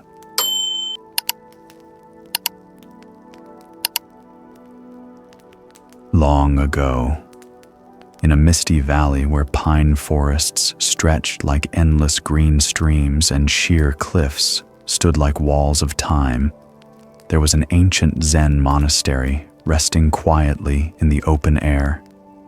Each time the evening wind passed, the wind chimes hanging from the mossy roof rang with a clear sound like the breath of the mountains and woods. In that monastery, there was a young monk so devoted to painting that he nearly forgot the outside world. He wasn't like the other novices after the evening chanting when everyone had lit their lamps and closed their cells. He still sat quietly under the flicker of an oil lamp in the small room at the end of the corridor, eyes shining in the dark brush in hand working away. On the white canvas stretched across an old wooden frame, his brushstrokes were like little birds just freed from a cage darting everywhere, colors bursting like sunlight poured onto a lake, glittering then fading. He painted like a sleepwalker every day after practice. After the simple meal and hours studying the precepts, he would slip back to his corner, light the lamp, mix his pigments, and lose himself in a world only he could see. In his heart smoldered a dream that one day his painting would hang in the main hall, where anyone who entered would stop and look, where his colors and lines would blend with the bell's resonance and become part of this place forever. For many months, he threw himself into the work like a man swimming at sea. He painted by day and by night. When he erred, he tore it up. When unsatisfied, he began again until dark rings pooled beneath his eyes. Like ink seeping from the lids, calluses formed on his hands, and the tips of his fingers were stained with dry crusts of pigment that would not wash off. In the oil lamp light, sweat ran from his temples onto the canvas, soaking into the paint and leaving strange blooms like dissolving clouds. At last, the day came. After months, the painting was finished. When he stepped back, legs trembling from exhaustion, a whole world stood before him, a landscape of the sacred mountain around the monastery, with deep green pines, jagged peaks wrapped in silver mist, like sleeping dragons, curved roof lines tucked against gray rock, and a small stream bending around the mountain's base like a silver ribbon. He barely slept that night, only sat wiping smudges and adjusting strokes, heart pounding like festival drums. In his mind, the scene of tomorrow morning replayed over and over. Everyone would marvel, the master would smile and nod, and his dream of being recognized, of being seen, would come true. At dawn, as the first sun touched the mossy stone steps, he set the painting in the courtyard, where the light fell like a golden stream. Sunlight made the water in the painted stream glisten as if it flowed, and each painted pine seemed to sway in a real breeze. The little novices rushed out, circled around, eyes wide with awe. So beautiful, like a fairyland. He stood beside the painting, cheeks, flushed chest swelling with pride. Then the master came, slow steps, eyes calm like an unruffled lake. He stopped before the painting, said nothing, and simply looked for a long time. The young monk stood by, hands clenched together, breath quickening. Inside him, drums pounded as if to burst his chest. Please approve. Please praise. The master stayed silent until time seemed to stretch thin as silk. Then, without warning, he bent down, dipped a brush in pigment, and gently added one small stroke in the corner, a pine branch slanting down, covering a corner of the stream. The courtyard went dead quiet. It was as if even the wind stopped. The young monk froze. His face went pale. His mouth opened and closed without sound. In that instant, it felt as if months of labor had been violated, like a sandcastle just stamped by a careless foot. No one spoke, but in his head, 1,000 mocking whispers rose. Not good enough. Still not good enough. never good enough. He turned and left, burning with anger like a torch just ignited, abandoning the painting in the middle of the courtyard like a creature just forsaken. All that day he neither ate nor spoke, only lay on his bed staring at the ceiling, heart clenching in waves as if an invisible hand were squeezing it. In his chest, a cold emptiness kept growing. Years later, he was no longer the young monk. He had become a famous painter, his works hanging in major galleries, sold for enough to live comfortably for a lifetime. But in the deep of night, when the applause had faded, he would sometimes remember that day, the day the master set a single stroke on his painting. Each time he recalled it, a thin ache traced his chest like an old scar unhealed. One day, passing through his old mountains, he happened to return to the monastery. The same winding path, the same mossy steps, the same faint bells in the evening breeze. Walking past the storage room among rotten canvases and crooked frames, he stopped short. His old painting lay rolled in a corner, thick with dust colors faded. But the master's stroke remained clear, the slanting pine branch covering a corner of the stream. For reasons he could not name, he bent down and unrolled the painting with trembling hands. Dust rose like dim smoke. And then he halted. Beneath the flaking paint, a long tear appeared across the canvas, running right through that corner exactly where the master had painted the pine. He stood stunned, heart pounding like war drums. Old fragments of memory surged like a breaking flood. In his head, the master's voice sounded as in those days, steady as the evening bell. No criticism, no praise, no explanation. Just one brushstroke, light as a passing breeze. So it turned out. The master hadn't corrected him to prove him wrong. The master had corrected it to save his painting from rotting with time. A hot tide rose to his eyes. Tears fell darkening the gray dust on the canvas. He sat on the cold floor, hands trembling as they touched that small slanting pine branch from long ago, and felt his heart soften like earth after rain. In the old courtyard of memory, the laughter of scorn within him seemed to dissolve. Only a gentle quiet remained, like a windy afternoon drifting past the ancient temple, so light no one noticed yet enough to move a life. Sometimes correction isn't to win, but to save. But most young people don't see that. To them, any adjustment is a sign of doubt, a shadow cast across a fledgling self-respect. Because they've poured their hearts into what they made the moment anyone touches it, they throw up walls as if defending their very lives. They think every correction is an insult, a denial of their effort.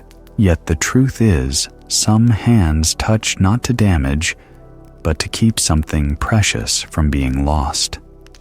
Like that master who didn't care about being right or wrong, only quietly cared that the painting would not decay with time. To him, the product mattered less than the person behind it. He didn't fix it to win or to prove superiority. He fixed it to preserve the labor of someone pouring his whole heart into a dream. Because to the master, a painting is not as precious as the student who spent his youth to make it. So many people spend their lives guarding their work, a project, an essay, an idea, a viewpoint so fiercely that they crack every relationship around them. They plunge into arguments, fight to be right, and won't let anyone touch their result. But in the end, when they win, they stand alone. No one remains to admire that work. Any achievement, no matter how great, is still a thing. It won't hold you when you collapse, won't comfort you when you're tired, won't forgive you when you err. Only the person behind it can be loved and can walk with you for the long road. Kindness turns judgment into support. That master could have scolded, criticized, or made him start over.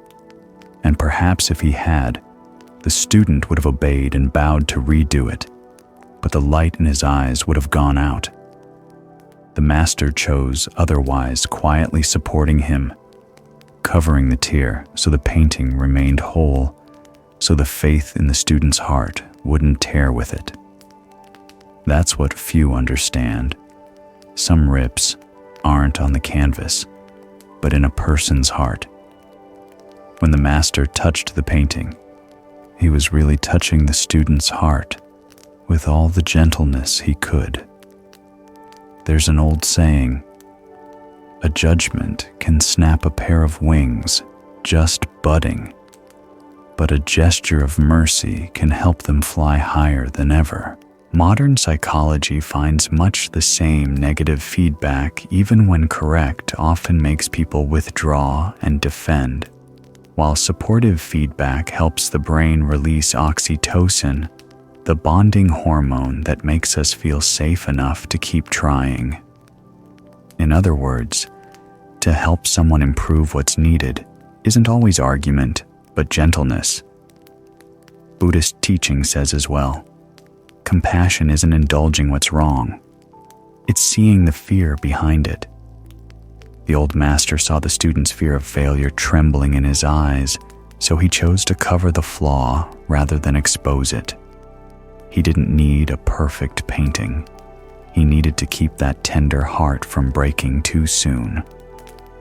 If the heart remains intact, that student can paint hundreds more, each better than the first. If the heart shatters, even perfect technique yields lifeless strokes. From then on, whenever he faced students, the former young painter, now a teacher, never rushed to judge. He looked into the trembling eyes of the young as they offered their first works and remembered the tears that once fell before a half-finished canvas. He understood that a teacher's true worth isn't in producing masterpieces, but in how many hearts he keeps from breaking along the way. Because sometimes correction isn't to win, but to save. The result matters less than the person behind it, and kindness is what turns judgment into support. As our journey through old Zen tales comes to a close, we realize the seemingly small lessons are in fact the quietest seeds, yet they can grow into forests of transformation in the heart.